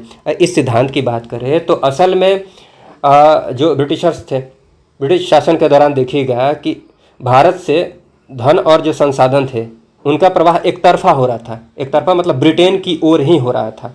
भारत को कुछ नहीं मिल रहा था। भारत को कोई भी आर्थिक या फिर भौतिक लाभ नहीं मिल रहा था। तो ये जो सिद्धांत दिया, सिद्धांत के अंतर्गत ये सारी बातें जिन्होंने कही, ये जो सिद्धांत दिया किन्होंने दिया? सबसे पहले दादा भाई नौरोजी ने। तो ये सारी बातें आप ध्यान रख लीजिएगा। इनकी जो रचना है महत्वपूर्ण रचना, ये ध्यान रख लीजिएगा, poverty and un British rule in India. उसके बाद हिंदू महासभा की बात कर लीजिए 1915 में इसकी स्थापना मदन मोहन मालवीय जी के द्वारा की जाती है। ये मैंने आपको पहले भी बताया है। और पंजाब हिंदू सभा की बात कर लीजिए तो ये ध्यान रख सकते हैं BN मुखर्जी तथा लाल चंद्र के द्वारा इसकी स्थापना की जाती है 1909 में। और आर्य समाज द्वारा जो शुद्धि आंदोलन चलाया जाता है, मतलब पुनः हिंदू धर्म में वापस लाने वाला, तो इसका एक अन्य आंदोलन होता है संगठन आंदोलन। और इसी के विरोध में आप देखिएगा ना कि मुसलमानों के द्वारा तंजीम और तबलीग आंदोलन की भी शुरुआत की जाती है। तो ये कुछ एक बातें हैं, आप ध्यान रख लीजिएगा। और उसके बाद बात कर लेते हैं साइमन कमीशन की। साइमन कमीशन, इसका गठन होता है 1927 में। ये एक भारतीय विधिक आयोग होता है। इसका उद्देश्य होता है जो मांटेग्यू चेम्सफोर्ड सुधार लाया गया था 1919 में, उसकी समीक्षा करना, रिव्यू करना। तो इसके अंतर्गत देखिएगा इसका गठन होता है नवंबर 1927 में। इसमें देखिएगा कि इसका अध्यक्ष कौन होगा? जॉन साइमन होगा। इसके अलावा 6 और सदस्य होंगे, लेकिन जितने भी सदस्य होंगे, सातों के सातों जो सदस्य होंगे, जॉन साइमन एंड जो 6 अन्य सदस्य थे, ये सातों के सातों अंग्रेज थे। अर्थात सातों के सातों श्वेत थे, एक भी भारतीय इसमें शामिल नहीं था। तो ये बात आप ध्यान रख लीजिएगा, इसी की वजह से इसका विरोध शुरू होता है। ठीक, ये मैंने आपको बता ही दिया कि 1919 के मॉन्टेग्यू चेम्सफोर्ड सुधार में 10 वर्ष पर समीक्षा करने हेतु इस कमीशन का गठन किया गया था। और उस समय जो सत्तारूढ़ पार्टी थी ब्रिटेन में, वो कौन सी पार्टी थी? Conservative party. तो ये बात आप ध्यान रख सकते हैं। और उस समय का जो सचिव था, भारत सचिव, वो कौन था? लॉर्ड बर्किनहेड। ये बात ध्यान रख लीजिएगा, बार बार भारत सचिव का नाम आ रहा है। तो भारत सचिव भले ही ये था, नाम भले ही भारत सचिव है, लेकिन ये रहता ब्रिटेन में था। ये बात आप ध्यान रख लीजिएगा। वायसराय भले यहाँ रहता था, लेकिन भारत सचिव की बात कर ली जाए तो नाम भारत सचिव है, लेकिन रहता ब्रिटेन में था। उसके बाद हाँ, तो यहाँ पर देखिएगा, ये श्वेत कमीशन की वजह से, मतलब सभी के सभी सदस्य जो होते हैं वो भारतीय होते हैं, इसीलिए इसका विरोध शुरू होता है। विरोध प्रदर्शन के दौरान देखिएगा कि जब साइमन कमीशन 3 फरवरी 1928 को भारत आएगा, भारत आगमन होगा सबसे पहले बम्बई में, तो यहाँ पर देशव्यापी हड़ताल का आयोजन किया जाएगा, विरोध प्रदर्शन किया जाएगा। ठीक है, और नारा दिया जाएगा साइमन गो बैक, वापस जाओ। और इसी विरोध के क्रम में देखिएगा कि लाहौर में लाला लाजपत राय की मृत्यु हो जाती है पुलिस लाठी चार्ज में। ठीक, ये बात मैंने आपको पहले भी बता दी है। हाँ, इस कमीशन का जो सुझाव होता है, साइमन कमीशन की बात कर लिया कि प्रांत जो है, प्रांतों में कानून तथा व्यवस्था सहित सभी क्षेत्रों में उत्तरदायी सरकार गठित हो, ये इसका सुझाव था। मतलब प्रांत की बात कर ले, प्रांत में कानून तथा व्यवस्था सहित हर क्षेत्र में अकाउंटेबल सरकार गठित हो, ये इसका उद्देश्य था। और इसके अलावा देखिए कि केंद्रीय विधानमंडल का पुनर्गठन हो और जो सदस्य हैं ये प्रांतीय विधानमंडल द्वारा अप्रत्यक्ष रूप से चुने जाए, ना कि प्रत्यक्ष रूप से चुने जाए। ठीक है, और इसके अलावा ये ध्यान रख लीजिए, केंद्र में उत्तरदायी सरकार का गठन नहीं किया जाए, प्रांत में ही उत्तरदायी सरकार रहे। ठीक है, ये सुझाव दिया जाता है इस कमीशन के द्वारा। तो ये कुछ बातें हैं, आप ध्यान रख लीजिए। लेकिन साइमन कमीशन को लेकर जो विरोध प्रदर्शन हुआ था, इसको देखते हुए जो भारत सचिव होगा लॉर्ड बर्किनहेड, इसकी अगर बात कर जाए तो इसके द्वारा ये चुनौती दी जाती है भारतीयों को कि आप संविधान निर्माण करके दिखाएं। अगर हम कोई नियम कानून बना रहे हैं, आपको कोई दिक्कत है, तो आपको हम चैलेंज देते हैं, आपको चुनौती देते हैं कि आप संविधान निर्माण करके दिखाएं। ठीक है, तो यहाँ पर मैंने लिखा हुआ है, साइमन कमीशन के विरोध के पश्चात लॉर्ड बर्किनहेड के द्वारा भारतीयों को संविधान निर्माण की चुनौती दी जाती है और इस चुनौती को स्वीकार किया जाता है और स्वीकार करके एक रिपोर्ट तैयार किया जाता है, जिसको नेहरू रिपोर्ट के नाम से जानते हैं। 1928 में ये रिपोर्ट जारी की जाती है, जिसके अध्यक्ष होते हैं, हाँ, इस रिपोर्ट की बात कर ले तो इसके अध्यक्ष कौन होते हैं? मोतीलाल नेहरू होते हैं। और इसके अन्य सदस्यों में आप इनके नाम ध्यान रख सकते हैं, जैसे अली इमाम हो गए, सुभाष चंद्र बोस हो गए, तेज बहादुर सप्रू आदि। ठीक है, ये कुछ एक नाम है, जरूर ध्यान रख लीजिएगा। रिपोर्ट पेश किया जाता है अगस्त में 1928 को। 1928 में अगस्त को ये रिपोर्ट जारी पेश की जाती है। और ये यहाँ से आप ये बात समझ पाएंगे कि संविधान निर्माण की दिशा में ये भारतीयों का पहला प्रयास था। इससे ये बात आप समझ पा रहे होंगे। ठीक है, उसके बाद अगर बात कर ली जाए कि आखिर इस रिपोर्ट की प्रमुख बातें क्या थी, तो इस रिपोर्ट के अंतर्गत जो प्रमुख बातें होती हैं उसमें से आप एक ये देख सकते हैं कि औपनिवेशिक स्वराज अर्थात डोमिनियन स्टेटस की मांग की जाती है। डोमिनियन स्टेटस का मतलब मैं आपको समझाने की कोशिश करता हूँ। इसका मतलब ये हुआ कि ये कहा गया कि चलिए आप हमको पूर्ण स्वराज नहीं दीजिए, लेकिन डोमिनियन स्टेटस दे दीजिए। अर्थात आप जो विदेशी मामले हैं आप देख लीजिएगा, सेना से संबंधित जो मामला है, कम्युनिकेशन से संबंधित जो मामला है, ये आप देख लीजिएगा। कहने का मतलब ये हुआ कि संपूर्ण प्रभुत्व संपन्न की बात नहीं की जा रही है, संपूर्ण प्रभुता की बात नहीं की जा रही है। यहाँ पर औपनिवेशिक स्वराज की मांग की गई। इसी के विरोध में आप देखिएगा कि 1929 में जो लाहौर अधिवेशन होगा, वहाँ पर पूर्ण स्वराज की मांग की जाएगी। ठीक है, हाँ, इसके अलावा देखिए पृथक निर्वाचन का विरोध किया जाता है, संयुक्त निर्वाचन पद्धति की मांग की जाती है, भाषा के आधार पर प्रांतों के गठन की मांग की जाती है, और यहाँ पर 19 मौलिक अधिकारों की मांग की जाती है। तो मौलिक अधिकार की बात यहाँ पर कही गई है, ये बात ध्यान रख लीजिएगा, एग्जाम पर्सपेक्टिव से महत्वपूर्ण है। और केंद्र एवं प्रांत में उत्तरदायी सरकार की मांग की जाती है, केवल प्रांत में नहीं, केंद्र में भी उत्तरदायी सरकार की मांग की जाती है। इसी नेहरू रिपोर्ट के जवाब में जिन्ना के द्वारा भी 14 सूत्री मांग जारी की जाती है। बाकी आप बस नाम ये नंबर ध्यान रख लीजिएगा, 14 सूत्री मांग जिन्ना के द्वारा। उसके बाद बात कर ली जाए, चलिए आगे धीरे धीरे 1919 का जो क्या बोलते हैं लाहौर अधिवेशन हो गया, वहाँ पर पूर्ण स्वराज की मांग कर दी गई है। ये हमने कांग्रेस का जो जितने भी महत्वपूर्ण अधिवेशन हुए थे उनके अंतर्गत देख ली है सारी बातें। आगे हम बात करते हैं सविनय अवज्ञा आंदोलन की। सविनय अवज्ञा आंदोलन की बात कर लिया 1930 में। असल में देखिएगा यहाँ पर फिर से सरकार को डोमिनियन स्टेटस की मांग स्वीकार करने के लिए 1 वर्ष का अल्टीमेटम दिया जाता है। देखिए, डोमिनियन स्टेटस की मांग इस समय इसलिए की जा रही थी कुछ लोगों के द्वारा, क्योंकि जो परिस्थिति थी उस हिसाब से डोमिनियन स्टेटस भी मिल जाना बहुत बड़ी बात थी। ठीक है, तो ये कोशिश की जा रही थी कि कम से कम अभी डोमिनियन स्टेटस ही हमें मिल जाए। ठीक, आप इन बातों को समझ पा रहे होंगे। तो यहाँ पर भी देखिएगा सविनय अवज्ञा आंदोलन के दौरान कि सरकार को डोमिनियन स्टेटस की मांग स्वीकार करने का 1 वर्ष का अल्टीमेटम दिया जाता है। किस अधिवेशन के माध्यम से? 1928 में कलकत्ता में एक अधिवेशन होता है मोतीलाल नेहरू की अध्यक्षता में, यहीं पर अल्टीमेटम दिया जाता है। उसके बाद आप देखिएगा कि गांधी जी के द्वारा यंग इंडिया के माध्यम से, इस पत्रिका के माध्यम से 11 सूत्री मांग मांगी जाती है और 31 जनवरी 1930 तक का अल्टीमेटम दिया जाता है। ठीक है, उसके बाद देखिएगा इस सविनय अवज्ञा आंदोलन की बात करें, दांडी मार्च जो शुरू होगा 12 मार्च को और ये पहुंचेंगे 6 अप्रैल 1930 को। कहाँ पर? दांडी, साबरमती से ये चलेंगे, दांडी पहुंचेंगे 6 अप्रैल को। यहाँ पर नमक बनाकर सविनय अवज्ञा आंदोलन की शुरुआत की जाएगी। ठीक, तो ये बात ध्यान रख लीजिएगा। हाँ, इस यात्रा के दौरान गांधी जी के 78 अनुयायी इनके साथ थे। 24 दिन लगभग लगे थे, 24 दिन लगे थे, जिसमें लगभग ये 240 किलोमीटर इन्होंने दूरी तय की थी। तो ये कुछ एक बातें आप ध्यान रख सकते हैं। ये मैंने आपको बता ही दिया है। सविनय अवज्ञा आंदोलन की शुरुआत हो जाती है 6 अप्रैल 1930 को शुरुआत होती है और ये मैंने आपको बता दिया है कि नमक कानून का उल्लंघन करके वहाँ से नमक का समुद्र का पानी हाथ में लेकर। और सविनय अवज्ञा आंदोलन के दौरान देखिएगा कि गांधी जी के द्वारा जो तकनीक अपनाई जा रही थी, वो तकनीक थी, जो रणनीति अपनाई जा रही थी वो क्या थी? संघर्ष विराम संघर्ष। संघर्ष कीजिए, फिर विराम, फिर संघर्ष कीजिए। मतलब लगातार संघर्ष नहीं कर सकते हैं, ऐसे थक जाएंगे, सभी लोगों को एकजुट रखना मुश्किल हो जाएगा। तो संघर्ष कीजिए, फिर विराम, फिर संघर्ष, स्ट्रगल ट्रस्ट स्ट्रगल। ठीक है, तो ये बात आप ध्यान रख लीजिएगा। हाँ, सविनय अवज्ञा आंदोलन के दौरान आप देखिएगा कि अलग अलग क्षेत्रों से कुछ एक महत्वपूर्ण जो नेतृत्व करता है एग्जाम पर्सपेक्टिव से, उनकी बात कर लीजिए।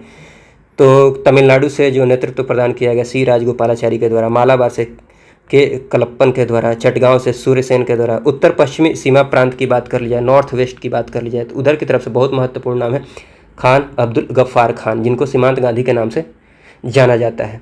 ठीक है, खान अब्दुल गफ्फार खान की बात कर ली जाए तो ये खुदाई खिदमतकार, इसी को लाल कुर्ती आंदोलन भी कहा जाता है। ये आंदोलन चलाया गया था इनके द्वारा, खान अब्दुल गफ्फार खान के द्वारा, खुदाई खिदमतगर या फिर लाल कुर्ती आंदोलन। उसके बाद देखिएगा, हाँ, धराशना की बात कर लीजिए तो सरोजनी नायडू, इमाम साहब, मणिलाल, ये कुछ एक नाम है। सरोजनी नायडू का नाम आप जरूर ध्यान रख लीजिएगा। मणिपुर की बात कर लीजिए, ये महत्वपूर्ण हो जाता है। यहाँ से गौड़ीनल्लू, इनके द्वारा नेतृत्व प्रदान किया जाता है जिया तरंग आंदोलन के माध्यम से। इसीलिए देखिएगा यहाँ पर जवाहरलाल नेहरू के द्वारा गौड़ीनल्लू को रानी की उपाधि प्रदान की जाती है। ठीक है, तो ये बातें हैं। और इस सविनय अवज्ञा आंदोलन के दौरान देखिएगा कि बच्चों ने वानर सेना का गठन किया था, लड़कियों ने मंजरी सेना का। तो ये सविनय अवज्ञा आंदोलन के दौरान ये सब एक्टिविटी हो रही थी। तो ये सब बातें आप ध्यान रख सकते हैं। भागीदारी की बात कर ली जाए तो देखिए यहाँ पर जो विशेष बात आप देखेंगे, देखिए महिलाएं भाग लेंगे, छात्र भाग लेंगे, मुसलमानों का कुछ वर्ग भाग लेगा। मतलब असहयोग आंदोलन से कम लोग यहाँ पर भाग लेंगे, ये बात आपको ध्यान रखनी है। असहयोग आंदोलन की बात करें तो साथ में खिलाफत आंदोलन भी चल रहा था, इस वजह से आप समझ सकते हैं कि मुसलमानों की भागीदारी ज़्यादा थी वहाँ पर, यहाँ पर कम हो जाएगी। तो ये ध्यान रख सकते हैं। स्टेटमेंट्स वाले क्वेश्चन में ये स्टेटमेंट बनाया जा सकता है, यहाँ से स्टेटमेंट बनाने के लिए ये बातें यूज की जा सकती हैं। इसके अलावा व्यापारियों की बात कर लीजिए, छोटे जो व्यवसायी थे, दलित थे, मजदूर, किसान, ये सब लोगों ने भाग लिया था।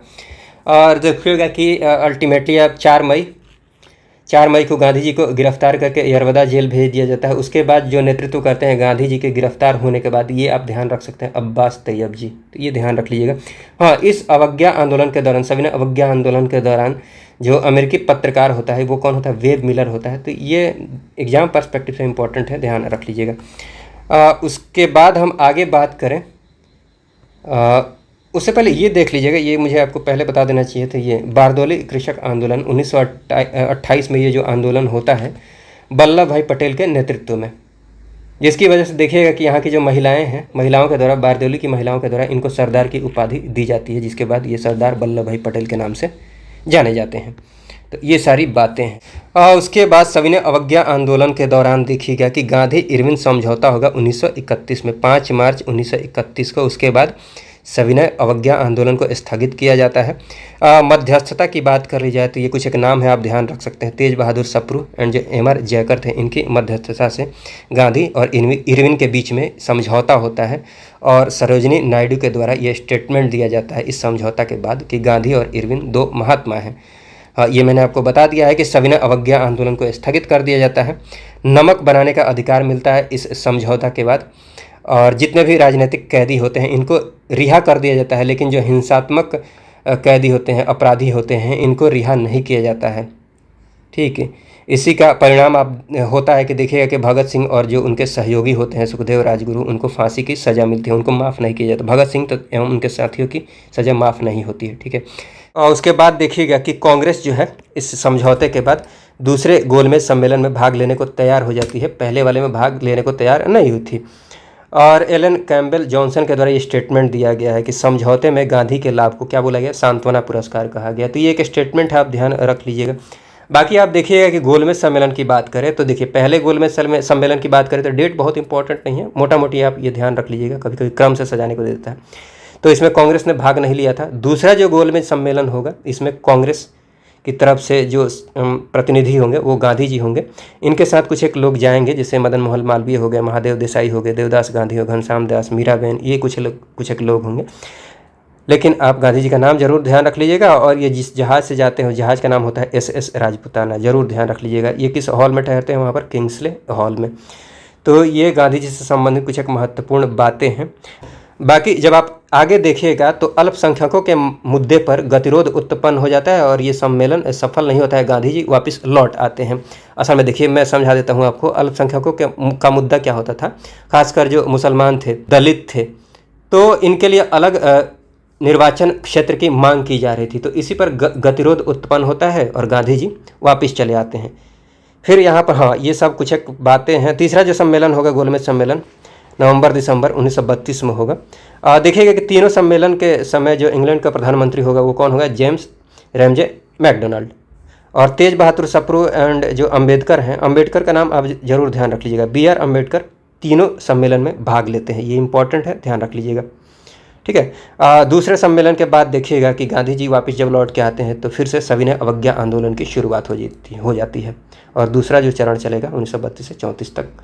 उसके बाद 1932 में देखिएगा सांप्रदायिक पंचायत। देखिए, जो गांधी जी नहीं चाह रहे थे वही हुआ, सांप्रदायिक पंचायत। पंचायत का मतलब ये होता है कि जो भी बड़े अधिकारी थे, बड़े अधिकारियों के द्वारा मिलकर जो निर्णय लिया गया, ठीक है, उसको पंचायत कहा गया। सांप्रदायिक पंचायत के अंतर्गत देखिएगा कि जो ब्रिटिश प्रधानमंत्री होगा मैकडोनाल्ड, इसके द्वारा 16 अगस्त 1932 को सांप्रदायिक पंचायत की घोषणा कर दी जाती है।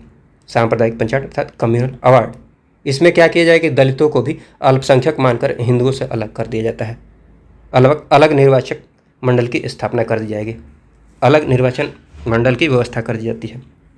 ठीक है, इसी के विरोध में देखिएगा गांधी जी के द्वारा आमरण अनशन शुरू कर दिया जाता है।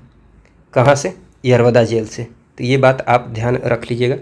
और उसके बाद आप देखिएगा कि बाद में जाकर गांधी जी के जो सहयोगी होंगे और जो भीमराव अंबेडकर होंगे, इनके बीच में कुछ एक सहमति बनती है, फिर पूना समझौता होता है।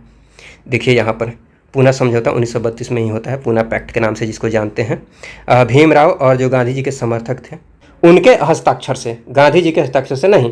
कहने का मतलब ये हुआ कि भीमराव और गांधी जी के जो समर्थक थे, समर्थकों में मदन मोहन मालवीय का नाम आप जरूर ध्यान रख लीजिएगा, तो इनके द्वारा हस्ताक्षर किया जाता है।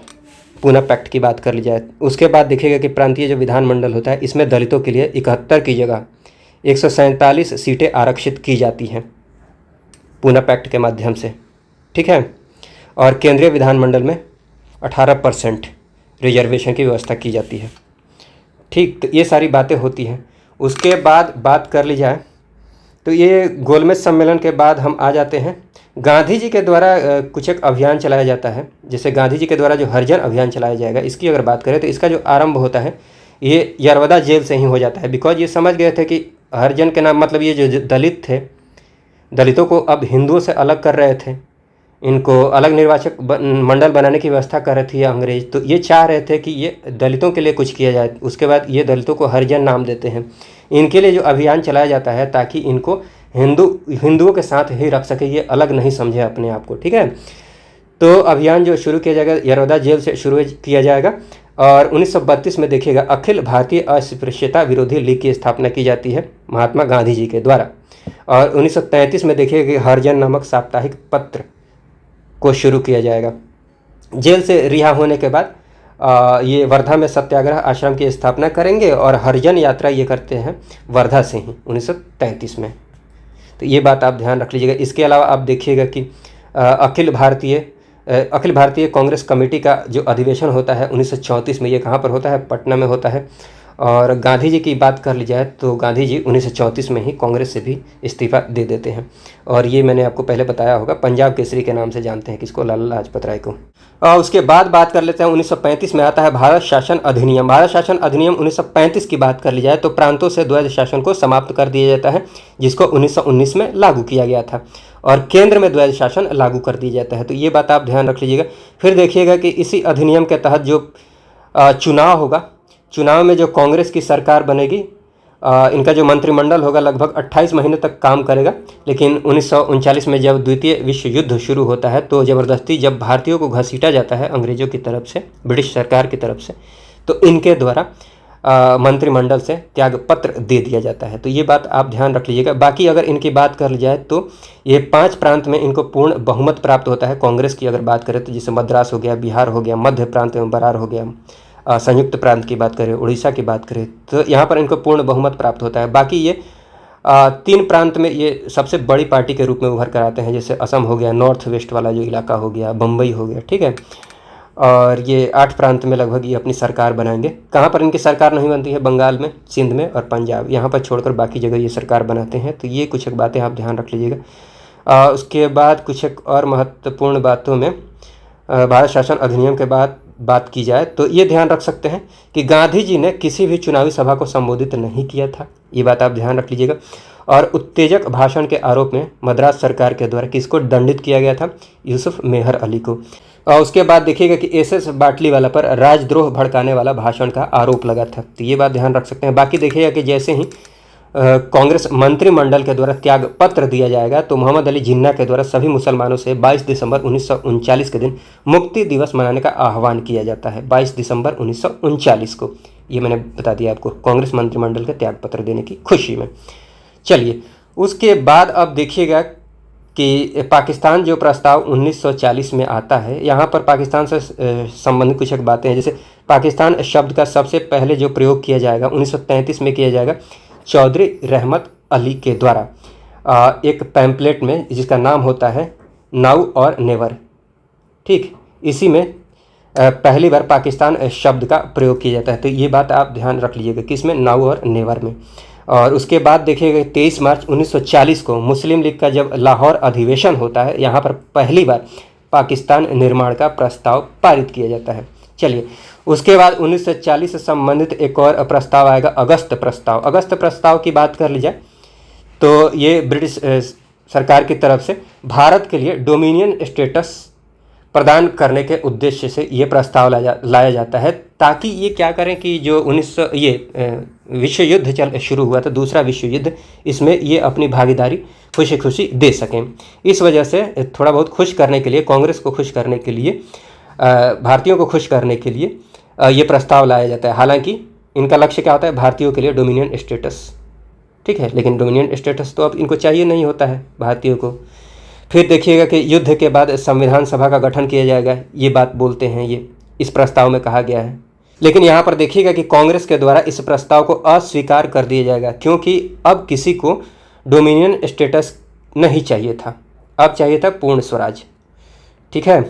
उसके बाद उसके बाद 1940 का ये हो गया। उसके बाद 1940 में एक और महत्वपूर्ण घटना घटती है, व्यक्तिगत सत्याग्रह की शुरुआत होती है 1940 में। प्रारंभ होता है 17 अक्टूबर 1940 को महाराष्ट्र से, महाराष्ट्र के पवनार आश्रम से। किसके नेतृत्व में? गांधी जी के। पहले जो सत्याग्रही होंगे वो होंगे विनोबा भावे, दूसरे जो सत्याग्रही होंगे जवाहरलाल नेहरू होंगे, और तीसरे जो सत्याग्रही होंगे वो कौन होंगे? ब्रह्मदत्त होंगे। और व्यक्तिगत सत्याग्रह की बात कर ली जाए तो इसको दिल्ली चलो आंदोलन के नाम से भी जाना जाता है, ठीक है। तो व्यक्तिगत रूप से जो सत्याग्रह शुरू किया गया था। और उसके बाद हम बात करते हैं, अगस्त प्रस्ताव आ चुका है, भारतीयों को थोड़ा सा रिझाने के लिए। अब आएगा क्रिप्स मिशन। क्रिप्स मिशन देखिए आया है, उस समय जो विंस्टन चर्चिल प्रधानमंत्री होता है। क्रिप्स मिशन की बात कर ली जाए तो स्टेफर्ड क्रिप्स की अध्यक्षता में ये मिशन आएगा।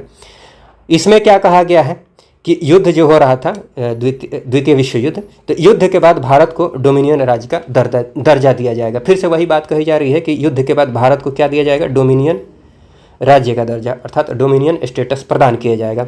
और संविधान निर्मात्री परिषद बनाने का भी प्रस्ताव इसमें किया गया था, लेकिन देखिएगा कि इसको भी मतलब नकार दिया जाता है यहाँ पर। और देखिए क्रिप्स मिशन के साथ कांग्रेस के जो आधिकारिक वार्ताकार थे, इनके साथ जो बातचीत कर रहे थे आधिकारिक वार्ताकार, वो कौन थे, जवाहरलाल नेहरू एंड अबुल कलाम आज़ाद। इंपॉर्टेंट नाम है, ध्यान रख लीजिएगा। गांधी जी के द्वारा इसके लिए क्या कहा गया था, पोस्ट डेटेड चेक, ठीक, और इसको अस्वीकार कर दिया गया था। इसको स्वीकार करना, जवाहरलाल नेहरू के द्वारा देखिए क्या कहा गया था कि इसको स्वीकार करना भारत को अनिश्चित खंडों में विभाजित करना है, ठीक है। और उसके बाद देखिएगा कि 11 अप्रैल 1942 को क्रिप्स प्रस्ताव जो होता है वापस ले लिया जाता है। उसके बाद बात कर ली जाए तो देखिएगा कि 1942 में भारत छोड़ो आंदोलन की बात शुरू होगी। मतलब अब चाहिए था पूरा स्वराज, पूर्ण स्वराज चाहिए था। यहाँ पर देखिएगा इसी क्रम में कांग्रेस के द्वारा कांग्रेस कार्य समिति की बैठक होती है 14 जुलाई 1942 को वर्धा में। इसके अध्यक्ष होते हैं अबुल कलाम, जिसमें भारत छोड़ो प्रस्ताव को पारित किया जाता है। और ये तो हो गया कांग्रेस कार्य समिति की बैठक। उसके बाद अखिल भारतीय स्तर पर अगर बात कर लिया तो अखिल भारतीय कांग्रेस कार्य समिति की बैठक जो होती है 7 से 8 अगस्त को 1942 को, यहाँ जो प्रस्ताव पारित किया गया था कांग्रेस कार्य समिति के द्वारा, इसको एक्सेप्ट कर लिया जाता है, मतलब थोड़े बहुत संशोधन के बाद। तो वर्धा प्रस्ताव को स्वीकार कर दिया जाता है और आंदोलन प्रारंभ करने की घोषणा कर दी जाती है। और अखिल भारतीय कांग्रेस समिति की बैठक कहाँ होती है, बम्बई के ग्वालिया टैंक। तो ये बात आप जरूर ध्यान रख लीजिएगा। उसके बाद देखिएगा कि जैसे सभी ने अवज्ञा आंदोलन के दौरान जो रणनीति अपनाई गई थी महात्मा गांधी जी के द्वारा, STS, स्ट्रगल ट्रस्ट स्ट्रगल, मतलब संघर्ष विराम संघर्ष। यहाँ पर आप देखिएगा जवाहरलाल नेहरू का मानना था यहाँ जो रणनीति अपनाई जानी चाहिए वो कौन सी रणनीति होगी, संघर्ष विजय, मतलब संघर्ष करना है जब तक कि विजय नहीं मिल जाए, विजय के लिए संघर्ष, ठीक है। तो ये बात आप ध्यान रख लीजिएगा। हाँ, उसके बाद आप देखिएगा कि घोषणा कर दी जाती है आंदोलन की।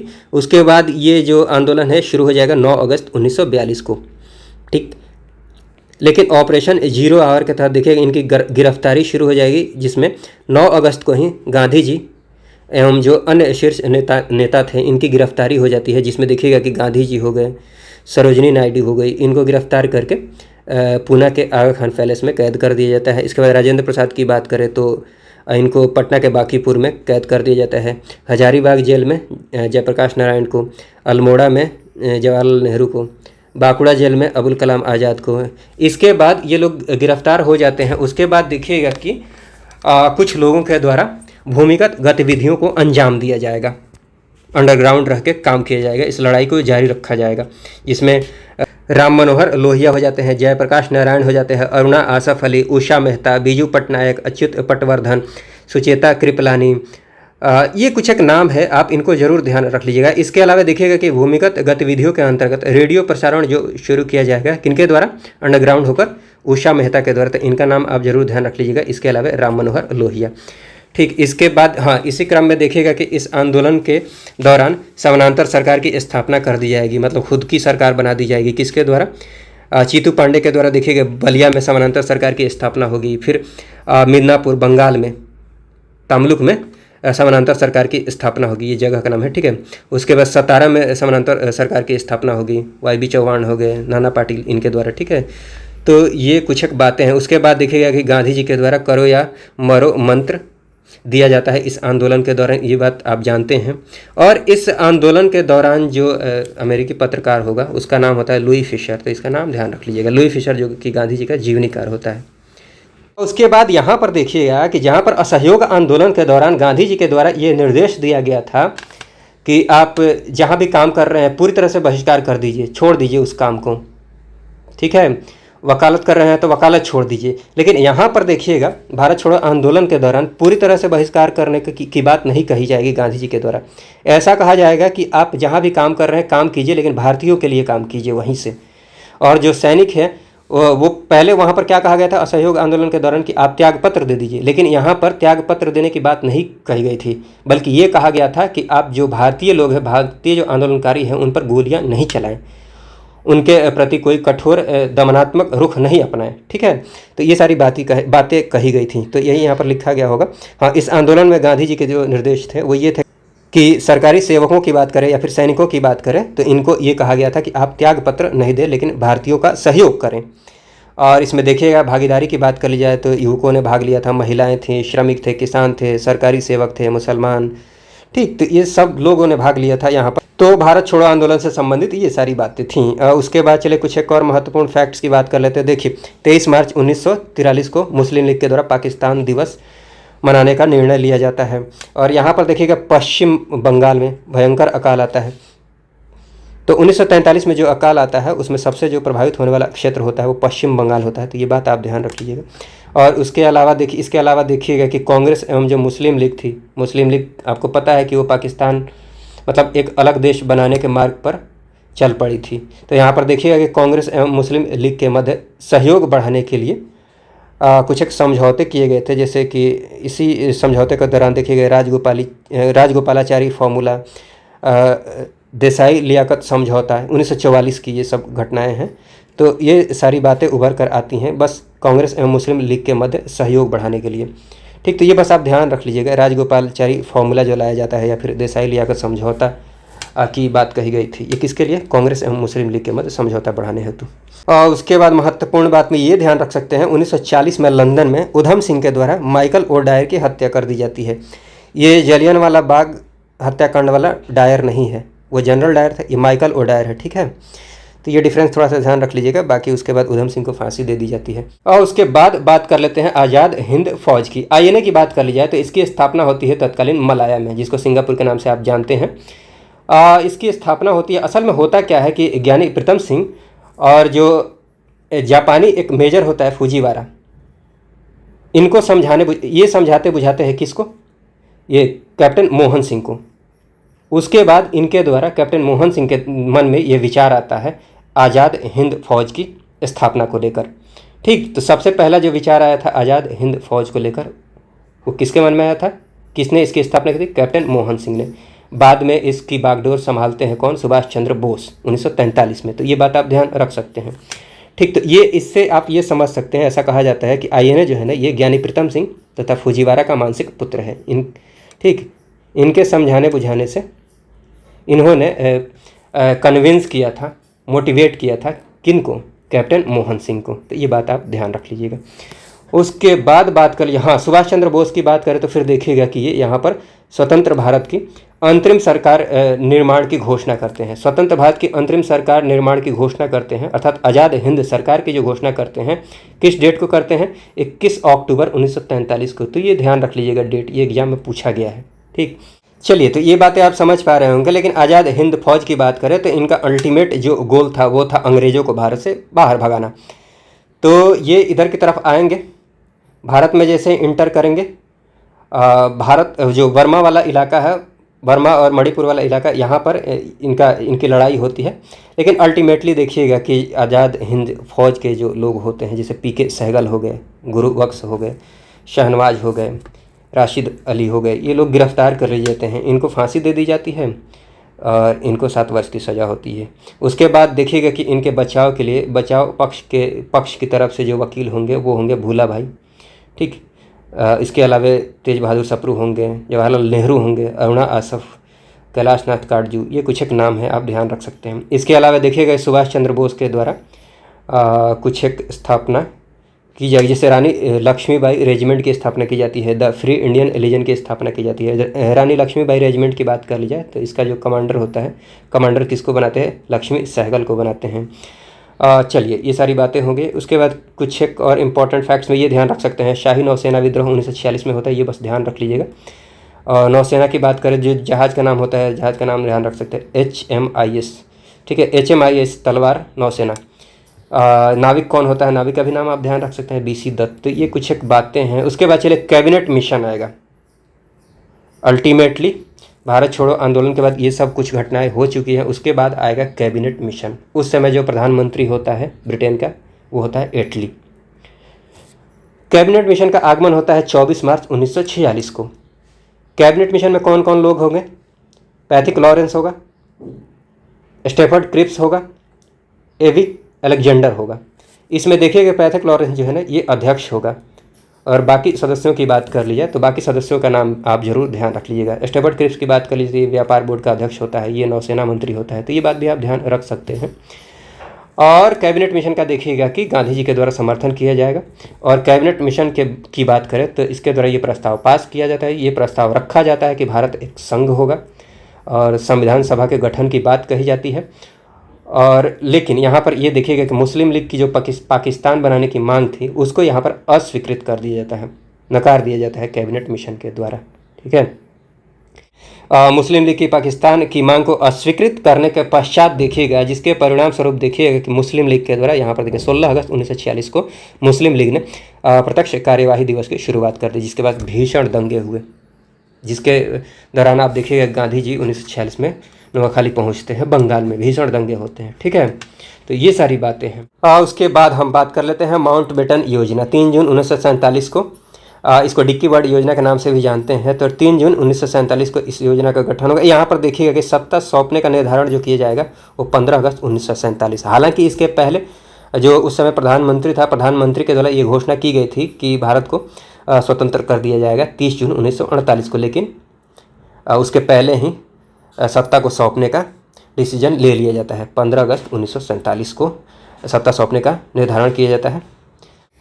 और उसके बाद देखिएगा कि इस योजना के तहत भारत जो होगा ये स्वतंत्र हो जाएगा, और स्वतंत्र भारत का पहला जो गवर्नर जनरल होगा वो कौन होगा? माउंटबेटन होगा। और पाकिस्तान का जो गवर्नर जनरल होगा वो कौन होगा?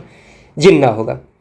और देखिएगा कि विभाजन परिषद में कांग्रेस का जो नेतृत्व प्रदान किया गया था वो किसके द्वारा? जवाहरलाल नेहरू एंड सरदार वल्लभ भाई पटेल के द्वारा। सैफुद्दीन किचली की बात कर ली जाए तो इनका एक स्टेटमेंट है, आप ध्यान रख सकते हैं, राष्ट्रवाद का सांप्रदायवाद के पक्ष में समर्पण, इस योजना के लिए स्टेटमेंट दी गई थी। ये राष्ट्रवाद का सांप्रदायवाद के पक्ष में समर्पण, बिकॉज ऑफ पाकिस्तान फॉर्मेशन। ठीक है, उसके बाद बात कर ली जाए, चलिए ये कुछ एक महत्वपूर्ण फैक्ट्स हैं, इनको देख लीजिए। जैसे यहाँ पर देखिएगा उपाधियों की बात कर ली जाए, महात्मा की उपाधि किनको मिली थी? गांधी जी को। किनके द्वारा? रविंद्रनाथ टैगोर के द्वारा। अजरंगा फ़कीर की बात कर ली जाए, देखिए अजरंगा फ़कीर की बात करें, देशद्रोही फ़कीर की बात करें, या फिर राष्ट्रपिता की बात करें, तो ये सभी उपाधियाँ किनको प्रदान की गई? गांधी जी को। अर्धनंगा फ़कीर और देशद्रोही फ़कीर की बात करी जाए तो ये किसके द्वारा? विंस्टन चर्चिल के द्वारा। राष्ट्रपिता की बात कर ली जाए तो राष्ट्रपिता की उपाधि किसके द्वारा दी गई थी? सुभाष चंद्र बोस के द्वारा। ये बात ध्यान रख लीजिएगा। इसके बाद आप देखिएगा नेताजी की उपाधि सुभाष चंद्र बोस को दी गई थी, किसके द्वारा? हिटलर के द्वारा। इंपॉर्टेंट है, ध्यान रख लीजिएगा। गुरुदेव की जो उपाधि प्रदान की गई थी रविंद्रनाथ टैगोर को, महात्मा गांधी जी के द्वारा। कायदे आजम की उपाधि जिन्ना को दी गई थी, गांधी जी के द्वारा। देश नायक की उपाधि बोस को दी गई थी, किसके द्वारा? रविंद्रनाथ टैगोर के द्वारा। और देश रत्न की उपाधि राजेंद्र प्रसाद को दी गई थी, महात्मा गांधी जी के द्वारा। ये सारी बातें हैं। चलिए आखिर में कुछ एक और इम्पॉर्टेंट फैक्ट्स की बात कर लेते हैं, उसके बाद यहाँ आपकी पूरी की पूरी मॉडर्न हिस्ट्री कंप्लीट हो जाएगी। देखिए जैसे अखिल भारतीय किसान सभा की बात कर लीजिए। अखिल भारतीय किसान सभा का गठन 1936 में होता है लखनऊ में, जिसकी अध्यक्षता किसके द्वारा की जाती है? स्वामी सहजानंद सरस्वती के द्वारा। ठीक है, और ये स्वामी सहजानंद सरस्वती की बात कर ली जाए तो ये बिहार प्रांतीय किसान सभा के भी संस्थापक होते हैं, तो ये बात भी आप ध्यान रख सकते हैं। बाकी देखिएगा कि कांग्रेस सोशलिस्ट पार्टी की बात कर ली जाए तो 1934 में इसका गठन होता है। इसके महासचिव होते हैं जयप्रकाश नारायण, ध्यान रख लीजिएगा, और इसके अध्यक्ष होते हैं नरेंद्र देव। और देखिएगा कि इस स्थापना को औपचारिक रूप से जो मान्यता मिलेगी ये मिलेगी पटना में 1934 में। और इसके अलावा देखिएगा इंडिपेंडेंस लीग की बात कर ली जाए, बैंकॉक में इसकी स्थापना होती है। इसके संस्थापक होते हैं रास बिहारी बोस। और उसके बाद फॉरवर्ड ब्लॉक की बात कर ली जाए तो ये तो आपको पता है सुभाष चंद्र बोस इसके संस्थापक है, लेकिन बिहार से अगर बात करी जाए तो कौन होता है? शीलभद्र याजी, ये नाम ध्यान रख लीजिएगा। उसके बाद देखिएगा कि भारत में प्रथम मजदूर संघ की जो स्थापना की जाएगी 1918 में, किसके द्वारा? वीपी वाडिया के द्वारा। और इसके बाद एक महत्वपूर्ण नाम है अंबाबाई, जो कि एक स्वतंत्रता सेनानी होती है। कहाँ की होती है? कर्नाटक की। ठीक, तो ये सारी बातें हैं। तो चलिए यहीं पर मॉडर्न इंडिया कंप्लीट होता है। इस वीडियो को देखने के लिए आपका बहुत बहुत धन्यवाद। जय हिंद, जय भारत।